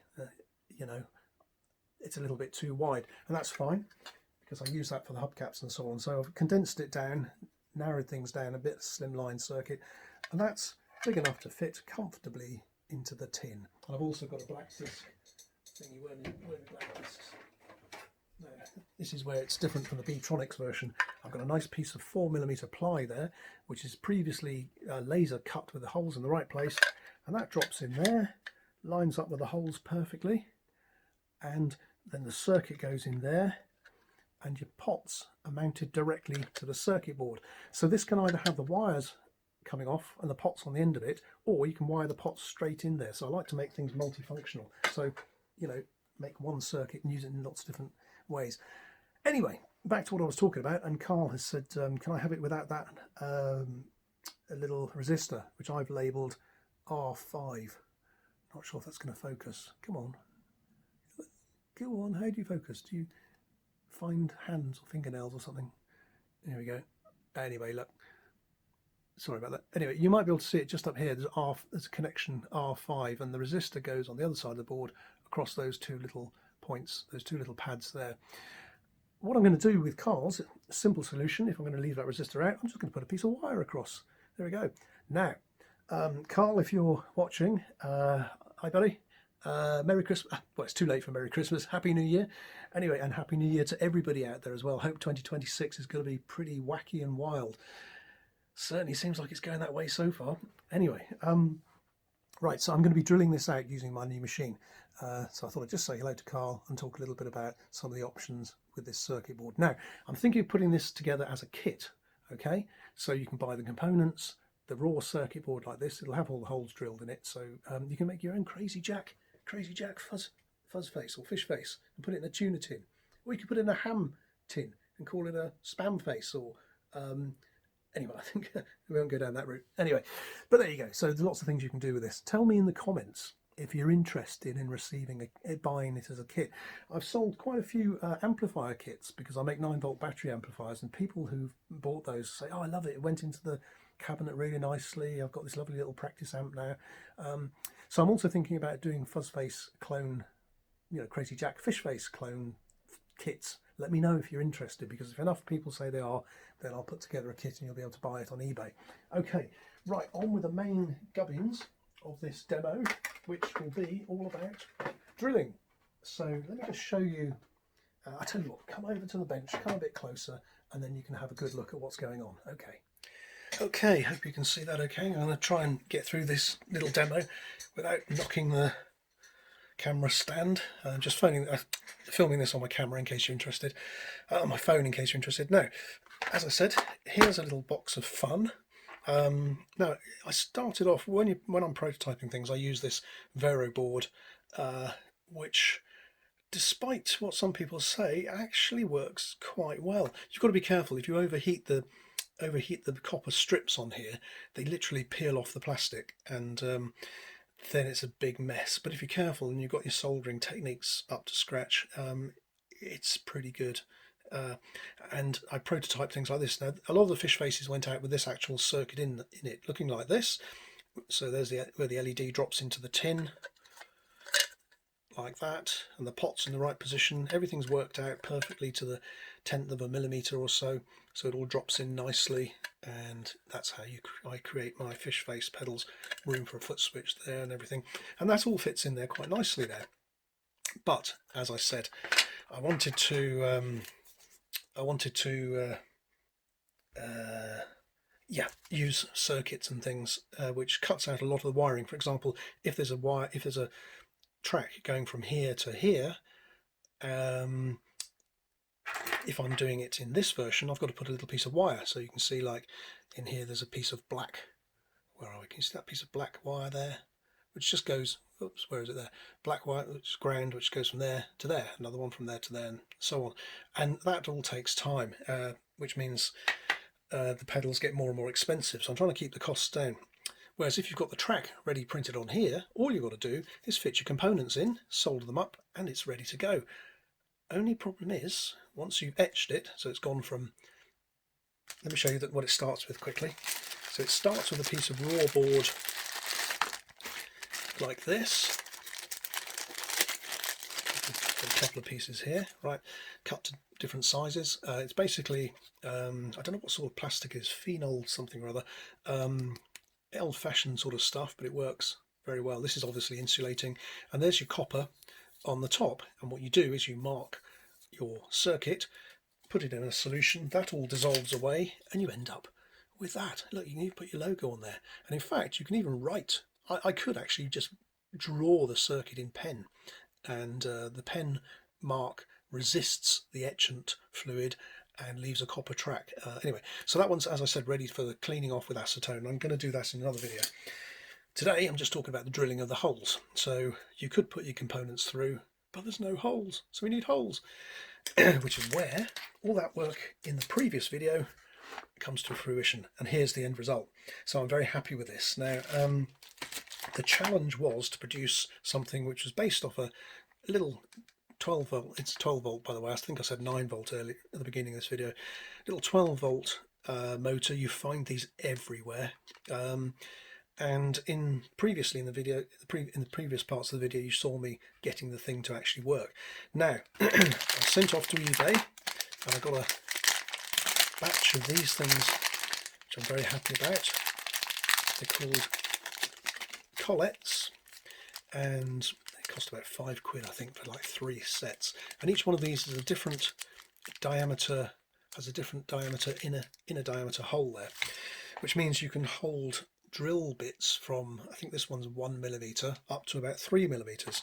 So if you've got a set of mini drill bits like this, again from Amazon, you can drill tiny holes, and I think the smallest of these in here are 0.5 of a millimeter. Now that's a little bit too small. I think I want about 0.6, 0.7 or something, or 1. And what I've found is that this little bit works really nicely drilling holes for this circuit. So after all that palaver earlier on in the video, this is what I've come up with. Okay, so here we have our motor wired plus and minus.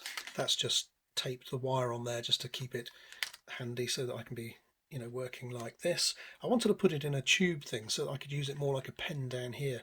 I haven't sort of got to that stage yet. I'm still just using the raw motor, but as you can see, these things have been the crucial game changer, because you've got to order the right diameter, by the way. I think it was 2.35mm inner diameter there, which fits onto the shaft of this motor. So if you find a motor like that, make sure you check with your digital calipers the diameter of the shaft, and then you screw it on with that little grub screw down here, and this collet thing up here, there it is.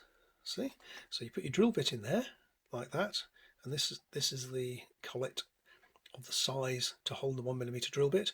You pop that in there, and you pop that in there, and do it up nice and tight because it can come loose, and you're ready to rock and roll. Now I then wired that up to it's a 12 volt motor, so I wanted 12 volts really. I put it on a 9 volts standard little 9 volt battery like this, and it was a bit weak. It didn't have the torque to actually do the drilling. So I got my 12 volt battery pack, which is 8 times 1.5 volt cells, and I wired on a battery clip like that, and it worked beautifully. Went into the where's my board? Where's my circuit gone? Can you see a circuit anywhere? Anyone? Can you put in the comments? Oh, there it is. Here it was, hidden away under there. So I just drill it away like this. I'm going to show you how that works in a minute. But before that, I'll show you the rest of the system. Now I'm going to actually build a little wood block, I think, something, about that size maybe, so I can mount that in here, have a switch. I was going to have a switch, a manual switch here, and then I thought to myself, hang on a minute, if I'm holding the board with one hand like this and drilling like this, I don't want to stop and start. And the other thing is, I found that it's best to start with the drill bit actually in place like that, because if you set it off like this, I'll show you. Well, I won't, it'll spoil the surprise. But if you set it off just as it is, this thing very often, unless you've managed to get it perfectly mounted, this will wobble around, and then you sort of try to find the hole on the board and it skates off everywhere. So it's best if you start it off static like that. Sorry about the beeping in the background, that's the dustbins being collected. So so I needed some way of turning it on and off, and then I thought, aha, foot switch, great.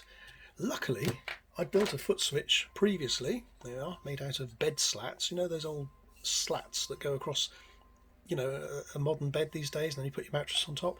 Well, we were chucking out a couple of those, and I found them perfect for this sort of thing. So this is made out of bed slats and a bit of sheet aluminium, and all that's inside there is a switch. That's on, that's off, and then I wired it up so that I could put in this lead. I think I'd made this so that when I was testing my circuits on a, you know, like a breadboard sort of thing, I could turn the pedal circuit or the amp circuit on or off without having to dig around or press a button with my hand, so I could be playing guitar. Anyway, point is this: see a little hole on my desk? This is the good thing about having an old desk to work on. It doesn't matter if you make holes in it. So I've drilled a hole there. So here's the foot switch, that's going under the desk. This end's going into the switch position here. And let's see, I'll just check that's working. There we go. And there it is. That's on. That's off. Now can you see? I don't know if you can see. Can you see that wobbling around quite a bit? It's not great, and that's why you want to start it actually static into the board, and that's why you need a foot switch. So let's just pop that through the hole in the desk. This is great, isn't it? Put your foot switch on the floor. Excuse me a minute, I'll try not to knock everything over. There we go. Oh, by the way, did I say like and subscribe? Go on, you know what you want to.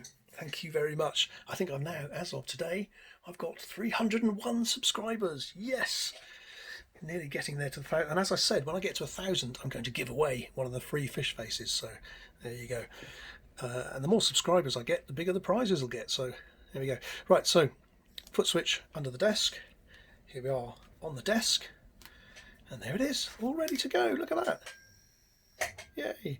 Now it makes a bit of a mess, so I'm just going to put a rag down here to catch all the dust, and you should be wearing a mask really to do this, but if I was wearing a mask, it would sound like this. Wouldn't be very entertaining if all you could hear was... So anyway, I'm just making sure I don't breathe this in. Sorry about all the rumbling going on in the background. They would choose right now, wouldn't they? I'll tell you what. No, hopefully they'll make off in a minute. Right, they're only here for usually a couple of minutes. Okay, so we're all ready to go. So here we are. Let's have a practice. That's all right. Practice. That looks good. Now at the moment, the total voltage of this is down to about 8 or 9 volts actually, because I've been using it quite a bit. So it's not as efficient as it usually is, but here we go. Let's pick any hole. And I'm going to start with this one down here. Well, let's start with where it says in. Signal in. Where's that? Now, as you can see, I've put labels on this board so that I can follow. I know where things are, and I don't have to follow another diagram. And it gets pretty easy to solder this up. Ideally, I'd have the components printed on the other side, but I haven't got that far yet. Right. So where's my signal in? Yeah. I can see out. Should be up here. That's your fuzz. No. There's your 9 volts. Here we go. Here's in. Right, so I'm going to hold, there's a little hole there. Just hold that like that. Hold that static. And here we go. Ready? Hope you can see that. Should we get a close up? Hold on. See if I can take this right in close. Okay. Okay, ready? Oh, any old hole will do now. So I can have this one. This is the base of Q1. So I'm just going to locate that. Let's get that lighting right, shall we? What a build-up. This is going to be a big anticlimax, isn't it? Yeah. I need to work on my videography skills. Oh, can we see that? Yes, we can see it. Right, here we go. 3, 2, 1. Oh, there we go. Did you see how quickly that went through? Now it's got tangled up in there. So I'm just going to... There we go. Look at that. Beautiful. Isn't that beautiful? And so easy. This is why I put all the effort into making this, because this is going to make life so much easier. So locate, foot switch, and we're through. There we go. Look at that. Now, ideally, I think I should be using a 0.6mm bit. but I've drilled out a couple of boards with this and it works nicely, so no problem there. Now this is a hole, so that needs to be enlarged later. One.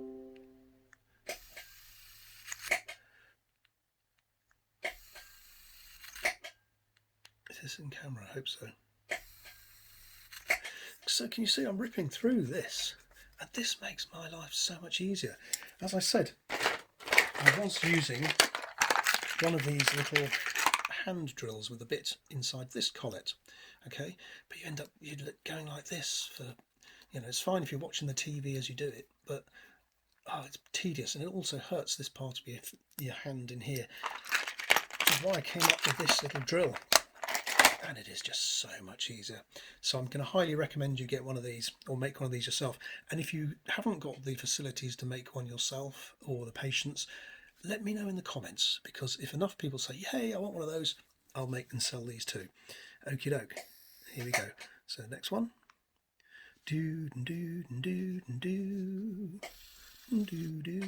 Now, it's interesting. Sometimes it jams a little bit like that. It stops, and that's because the bit has dug in, is just about to go through, and then it sort of jams. So all I do is turn it on, give it a little rotate like that, little helping hand, and that finishes it off.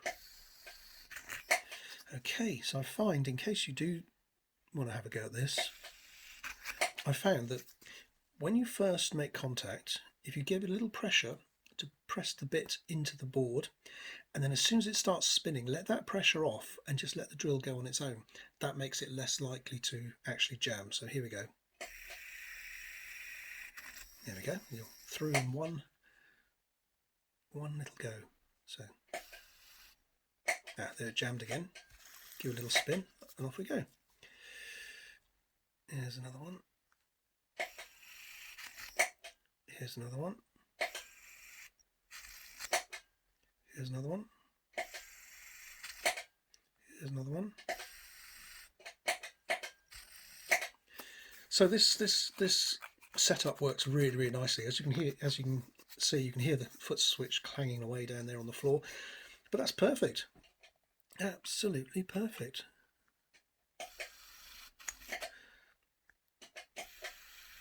So I can basically drill up one of these boards in about 5 minutes, which is essential because, you know, at the end of the day I'm selling these things and hopefully making a living out of it. So as they say, time is money. Yeah, ask Donald Trump about that. Right, maybe Donald Trump would want one of these. Sure, if he got into making guitar pedals, he'd have less worries, less time to worry about all the things he's obsessing about. But I won't go into that. I've sold quite a few of my Dubface VW hubcap bass pedals to customers in the States, where of course there's the huge cigar box culture, cigar box guitar, that is. So the hubcap guitars are very popular. So hubcap fuzz pedals have a similar appeal. And crazily enough, you're not going to believe this, but Donald Trump now putting a 10% tariff on things that I sell to the US means that of the little amount of money I make in profit from each of my pedals, 10% is now going to Donald Trump. If you're interested in that sort of thing, let me know in the comments. I'd love to hear, you know, if you're from the States. Howdy, partner. Hope you're all doing well, and Happy New Year to you all. Please let me know what you think. And by the way, I'm a big fan of a lot of American music. I used to play in a country bluegrass band, and I still love all that stuff. So it's just a shame you've got a president like you have. Anyway, I won't go down that route. There we are. That's jammed because it's gone through. Oops, caught the rag there. Okay, but you see, this is going quite quickly, isn't it? And if you've got something to entertain you, like you're watching TV or someone else build pedals, like I watch a lot of Hello Sailor, Joe from the Hello Sailor Effects channel. He's got a great channel there, so I highly recommend that. If you haven't come across that already, go check out Hello Sailor Effects and say hi to Joe. Joe's been saying hello to me from time to time when I drop comments under the name of Crazy Jack on his live streaming and stuff. Oh, we're nearly there. Look at that, no problem at all. So I don't know how long that's taken. I'd say probably 7 or 8 minutes, but I've been talking as well. And I think, no, there's one more hole there to do. Now, some of these are holes into which I'm going to put a piece of wire and solder in components, and some are holes where wires are going to go right through the board on no route to somewhere else. And that, to me, looks like that is it. So there you go, there's a picture of my little mini drill running off 12 volts worth of batteries there, with my foot switch, which is crucial. Now, of course, you could just put in, you don't even have to have a switch at all if you don't want to. You just clip it up to the battery and away you go. But it's much, much easier to manage if you do it my way with the foot switch. So yeah, like I said, if you're interested in this, in the comments, if you're interested in this, please let me know. And if enough people are interested in buying this, I might sort of put it out as a Crazy Jack product. Okay, right, so the next stage, just to finish off this board, is I am going to take the hand drill and just finish off some of these holes where the... See, once the hole is originally drilled, once you've gone through with a 1mm bit, I think this is a 2mm bit. There we go. It's much easier to do that. But believe me, you don't want to do that for all of those holes by hand. Now, let's check this. You see, I've drilled it so that that's big enough for a wire to go through, because in some places we have a wire coming off here and going back through the board. That's just to make it easy to get everything into one place. Let me see if I've got a piece of wire. Let's strip a piece of... That's stripped already, might have solder on it. So basically the components are going to go through the other side, components or wire like that, and they're going to be soldered nicely. See, the hole is a bit big, but I've found that works very well. If I have a smaller bit, if I use a smaller bit, I think the chances are I'd probably break it more easily. So at the moment this works well for me. I'm happy with that. That's good. And then I come along afterwards, and where I've marked the holes that are going to go through the board, like this one here, I'm just going to use the old hand drill. I could put this bit into there. Now, if you're asking why don't I just do that, the reason is that the bigger the bit, the more resistance you've got to the torque, which means the less effective this is. And I've found that actually it, unless you've got a fresh 12 volt battery in there, pretty much grinds to a halt. So for the few seconds it takes to do this, I don't mind doing it, because on this board and this circuit I think there's only about 4, possibly 5 places where I need a hole like this to go through the entire board.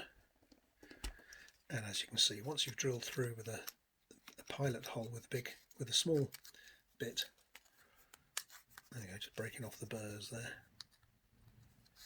clean it out a bit. Any more?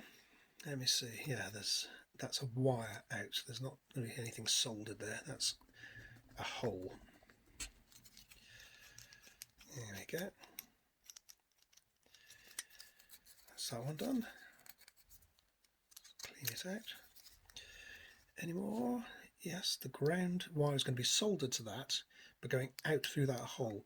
Now, you don't have to have, every circuit's different. You don't have to have the wire going out through the hole, but what I'm doing is, in my circuits, I like to have places where I can give support to the wires, so it's not just hanging onto its solder connection. Wherever possible, I like to anchor the wires to the board. It makes it less likely to break in future, and also while you're wiring up the pedal. So where are we going? That's the wire coming out to the speaker, that's the ground. Two wires there where wires go through, in, goes to there. These are holes, so let's open up these as well.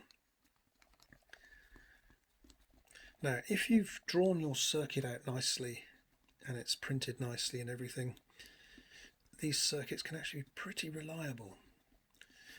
And sometimes even if you do bridge gaps, you just have to scrape the copper away and or the solder away and do a little fix or something. But since I've been doing the boards this way, it's improved my work completely. It has taken a lot of time to design the circuit, but you know, it's like building a factory to make bread, isn't it? It costs a couple of £1,000,000 to make the first loaf, and then after that probably about 5p each. Right. Okay, I'm waffling on. I think I've demonstrated that enough. That's the whole board done, I believe. There you go, ready to solder up. Now, okay, I'll show you what it looks like with some components. I'm just going to grab any old resistor here. Here's a resistor. I don't know what value that is. I think that's the 330k one, anyway, which would be R2, I think, or R1. I don't know. Doesn't really matter. I'm just showing you how it works. So the components go through on this side of the board like that. Ding! I'll hold it down with a bit of blue tack, turn it over and solder. Sorry about the focus. And there you go. Right. I think I'm going to do another video in which I solder up one of these and put the whole fish face circuit together, but there you go. So that's the story of my 12-volt printer motor, recycled from a printer motor, Amazon Colette hand drill with a foot switch. Yay! Okay folks, as usual, thanks for watching. Here's the old foot switch dug up from the floor. There it is, standard foot switch. I'll let you work out how that's done inside. Like I said, if you're interested in the comments, let me know in the comments, and I may upload a diagram schematic for this whole thing, and some notes you can download on how to build your own if you want. Let me know in the comments. Right, I've been Crazy Jack. Thanks for watching. Over and out.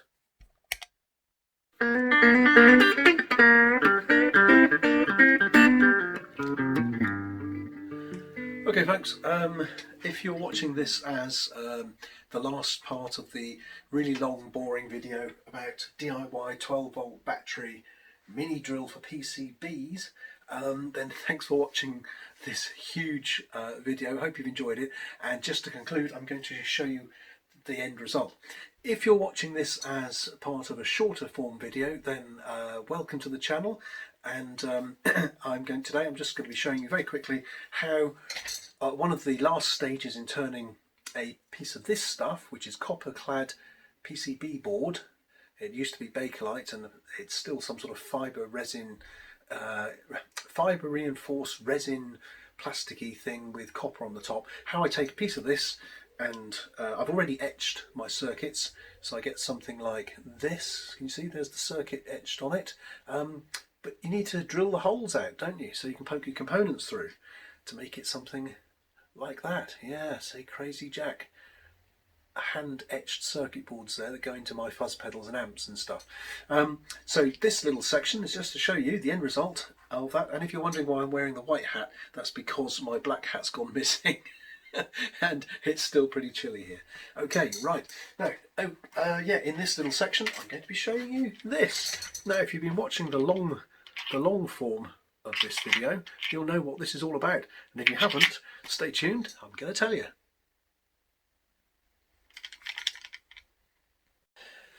Okay, folks. So, thanks for watching this video so far. You have a lot of endurance. Right. Okay. So, as I said, when you're making a Crazy Jack, when I'm making my Crazy Jack circuits for my pedals, such as the dub face fuzz pedal inside a VW hubcap. Yes, that's a real VW hubcap, and that's a real Crazy Jack circuit in there.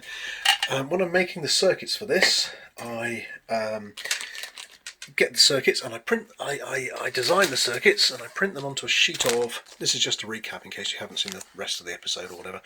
I print them onto this laser shiny photo paper with laser printer.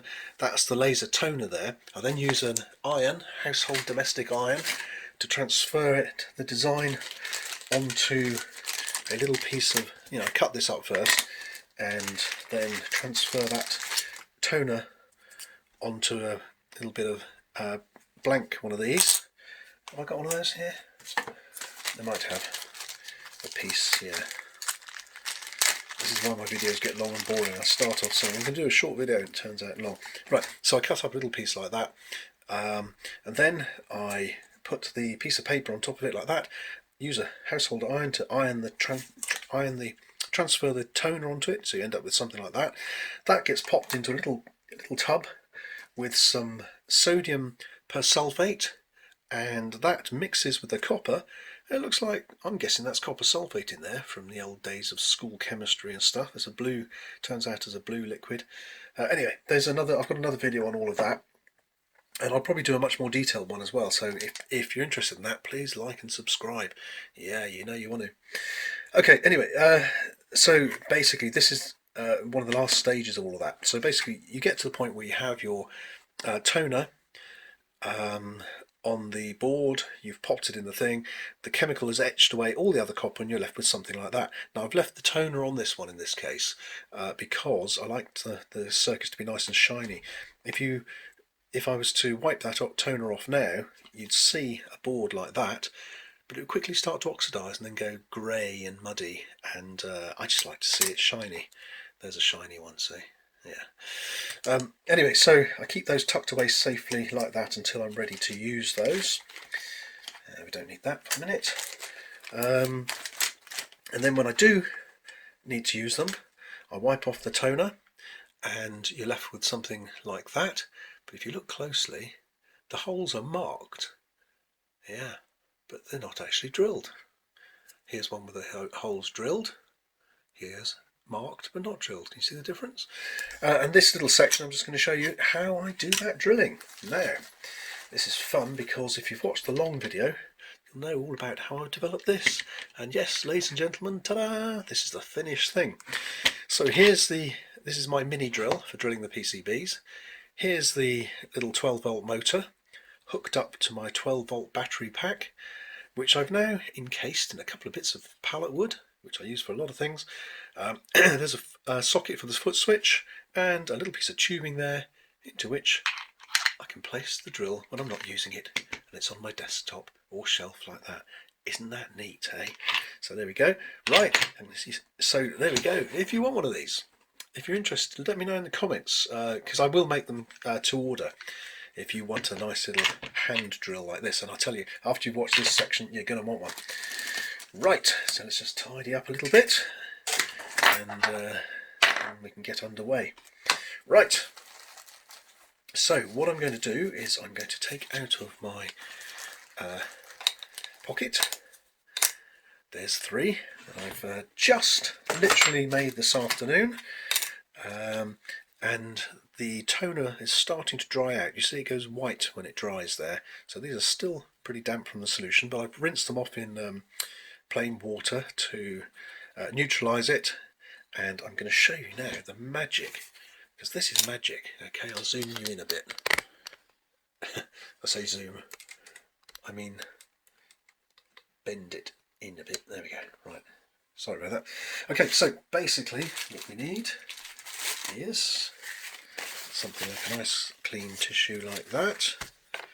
Okay, and we need some of this stuff. This is acetone household solvent, which you can get from your local chemist, and it's basically the stuff that's in nail polish remover. So you can use nail polish remover, but it's not as strong as this stuff. There we go. So just wipe it like this. This is the bit I love. It's fun. Can you see? Look at that. That's the circuit appeared there. Now, if you're interested in learning how to make your own circuits this way. I tell you, it is so easy. A couple of months ago, I didn't know myself. I watched a couple of videos, did loads of research, and ended up ordering myself a bag of sodium persulfate, which looks like this. There it is, chemical in a bag, and you can order it from Amazon. And you mix up a teaspoon of that with some water, pop it in a little tray, swill these circuits around and leave it for about 20 minutes, and the chemical etches away the copper, leaving your finished circuit. And the last stage is to clean off your laser toner. See, there it is, coming off onto the tissue.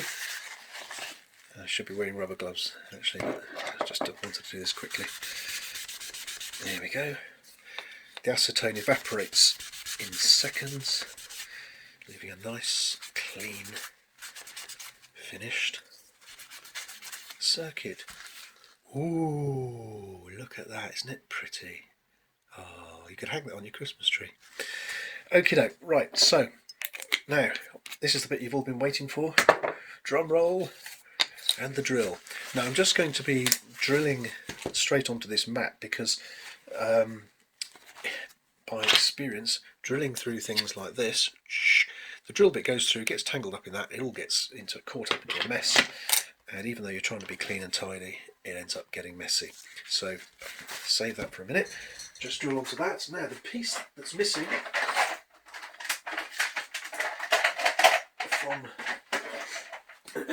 from the system, because it is a system, here we go, there's the drill, a little 12-volt motor with a specially bought collet there, so that I can attach a 1mm drill bit to a 2.35, I think it is, millimeter shaft.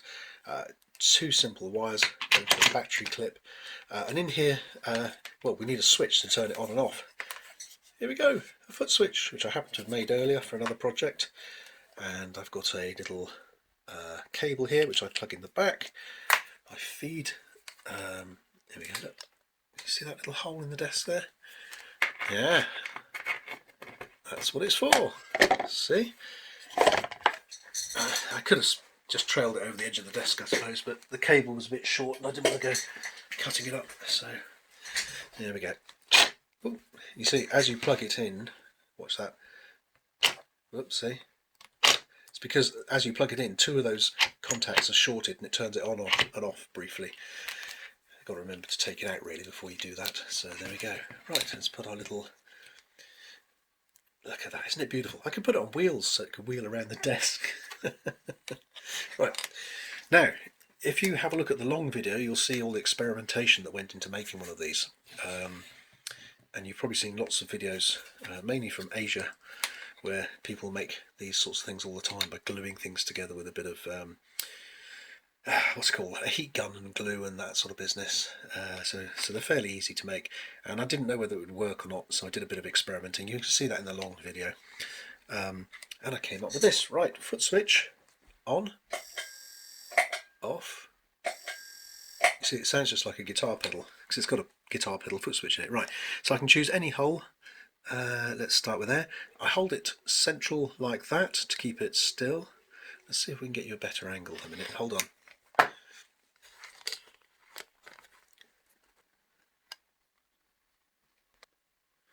Okay, well, I've been fiddling around for about 5 minutes trying to get a better angle. It's a bit tricky. So I'm now doing this with the camera right in my face, so I'm having to look around the side of the camera to do it, but hopefully be able to see what's going on. Right, okay, so pick any hole and start. So basically, first of all, I hold it straight against the board like that. That's to make sure it's centralised, and then, whoops, there we go. And there's our first hole. You see, all that work to refine this contraption paid off. Yeah. So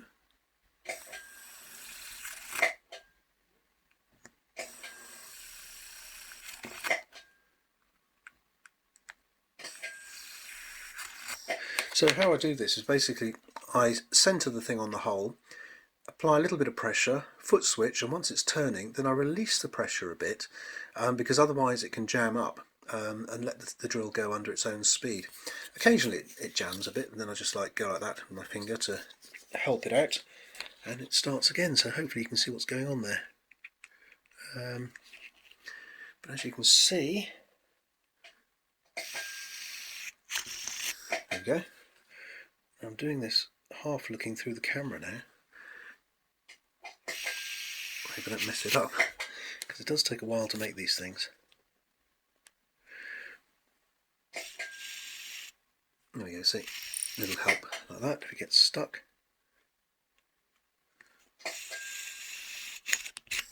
Now of course, where you're doing things where the components have legs that are supposed to be aligned, like the dip, 8-pin dip socket there, you've got to make sure that those are nicely aligned. Otherwise your component won't go in there properly. I mean, the legs are a bit bendy, so you've got some flexibility, but it's better if you can just concentrate and try and get it right in the first place. Having said that, because I designed this thing to have nice wide copper traces, I do have a bit of leeway. You know, there's still plenty of copper to solder to there. So can you see, in a matter of, you know, a couple of minutes, drilling out these holes, which would have been a long and tedious process using what I was using before, which was a little hand drill like this. Okay, as I said in the long video, you know, I spent ages going like this, and you know, A, it's tedious because you haven't got the speed, and B, this thing digs into your fingers and hurts, and it's also really slow and boring. But this is fun. Yeah. Oops, sorry. Let me see if I can get this one finished in the time it takes to make this video, or film this video. So there's my foot switch. There we go. There we go. Another one. Okay. 2, 3. It takes about 3 seconds per hole. 1, 2, 3. 1, 2, 3. Now, don't breathe in this dust. Apparently it's very toxic, so you know, that's why I'm not blowing it away. Now, it did take me a good day to design this circuit, bearing in mind where all the bits go, and you know, the signal path and the power and all the rest of it. But it's time well invested, because once you get to this stage and you've got your circuit made up like this, and you're going through the pretty pleasurable task of just drilling little holes in it, you know that everything's sort of downhill and easy from there on, because all I've got to do is pop the components in, solder them up, and 9 times out of 10 the circuit is ready to install straight into the amplifier or stump box, whatever you happen to be making. Right, I hope I haven't gone out of camera there. Apologies if I have. Oops. Now, usually a bit more careful, but I'm trying to do this on camera and keep you in it and see the video. This is part of the course if you're a one-man band, I suppose. It's like playing fiddle and banging a drum at the same time. Yeah, it can be done. People say men can't multitask. There we go. So have we finished? No, got a couple of holes down here. There's one. There's another. Now, because I've got nice wide tracks, it doesn't matter too much if the hole isn't exactly dead centre. It only matters if you drill through a track you shouldn't, or, you know, make some other sort of major slip up. But basically, there you see that hole there is a little bit off the. You see that's a little bit off the middle of the square, but that doesn't matter because the solder will take up the slack there. And is that the last one? No, there's a couple more over here. Now, one of the things I've also built into this circuit design, and you can own this circuit if you want. You can actually, I'm going to set up an eBay listing so you can buy this as a kit. You get the circuit and the components and you can wire it up yourself. Thank you, little motor, that was fun. As I was saying, what I've built into the circuit as well is not just the holes where the components are going to go, but I've also put holes around the side here to put the wires through. And I'm going to go over those with a slightly bigger drill bit. And the reason for that is that when I build a circuit, I don't like it with the wires are just dangling off, because that's where things are likely to come apart. And let's have a look at this one over here. Here's what I've done previously. See, this is another version. This is the fuzz face circuit. So I've got a hole there which you put the wires through. So once they're soldered, they come through this side here, they're soldered in place, and then they come through this hole. So even if you wiggle and jiggle and whatever on there, it's not going to hurt the connections. And this all helps to make sure that the end product is nice and stable, good quality, robust, and will take a few years of kicking around on the floor of a gig. Now, then I just like scrub all the little bits off with my fingernails like that. Should probably get some special sort of tool for this, but there we go. So there's the back of the board. It's fairly clean. The front of the board, all ready for soldering. Now, the last little stage I do, where's my other thing? So I actually go back to that hand drill, because I could build another one of these which was more powerful, but it's not really necessary for this bit. So here, for example, can you see this is where the speaker out, so that's the plus side, that's the minus side, two wires going in there. They're going to loop under the board and come up through, so I can solder them, and these two holes here are purely for support. So I'm just going to go like that with my little hand drill, and you see this is what I used to do for all the holes before, and imagine doing a board with about 30 holes on it like this is a right pain. Let me see, I'm trying to see what I'm doing here. There we go. So with the support holes, I'll just go around and widen those up with that there. Then that enables me to get some wire from the old wire box like this, and when I solder this thing up, you see, let's just strip that end for you so you can see what I'm doing. There we go. So if you imagine you're going to be soldering that wire in there, it's going to come up through the board like that. I'm then going to bend it over. I can't see what I'm doing here with this camera in the way. Bend it over like that. Oh, no, it goes up the other way, doesn't it? So it'll come up. Hang on. Yeah, it goes that way. It goes like that. I'm going mad here. Going mad. Crazy Jack. You're crazy. Yeah. So it comes up through like that. So it'll go through the... Am I still in the camera? Sorry about this. So there we go. So we solder that piece there. Can we see that? Yeah, so we solder the piece of the bare wire there. The rest of the wire comes under the board and through the support hole, and then you can wiggle and jiggle that as much as you want, and it's not going to break that. And that's what I do to as many of these wires as I can. So that's why there's a few extra holes. But there you go. There's the drill.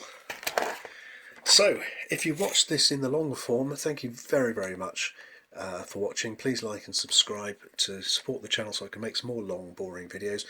If you've watched this in the short version, well, you might want to check out the longer videos, because hopefully there's a lot of things to learn, a lot of interesting stuff in this videos in this channel.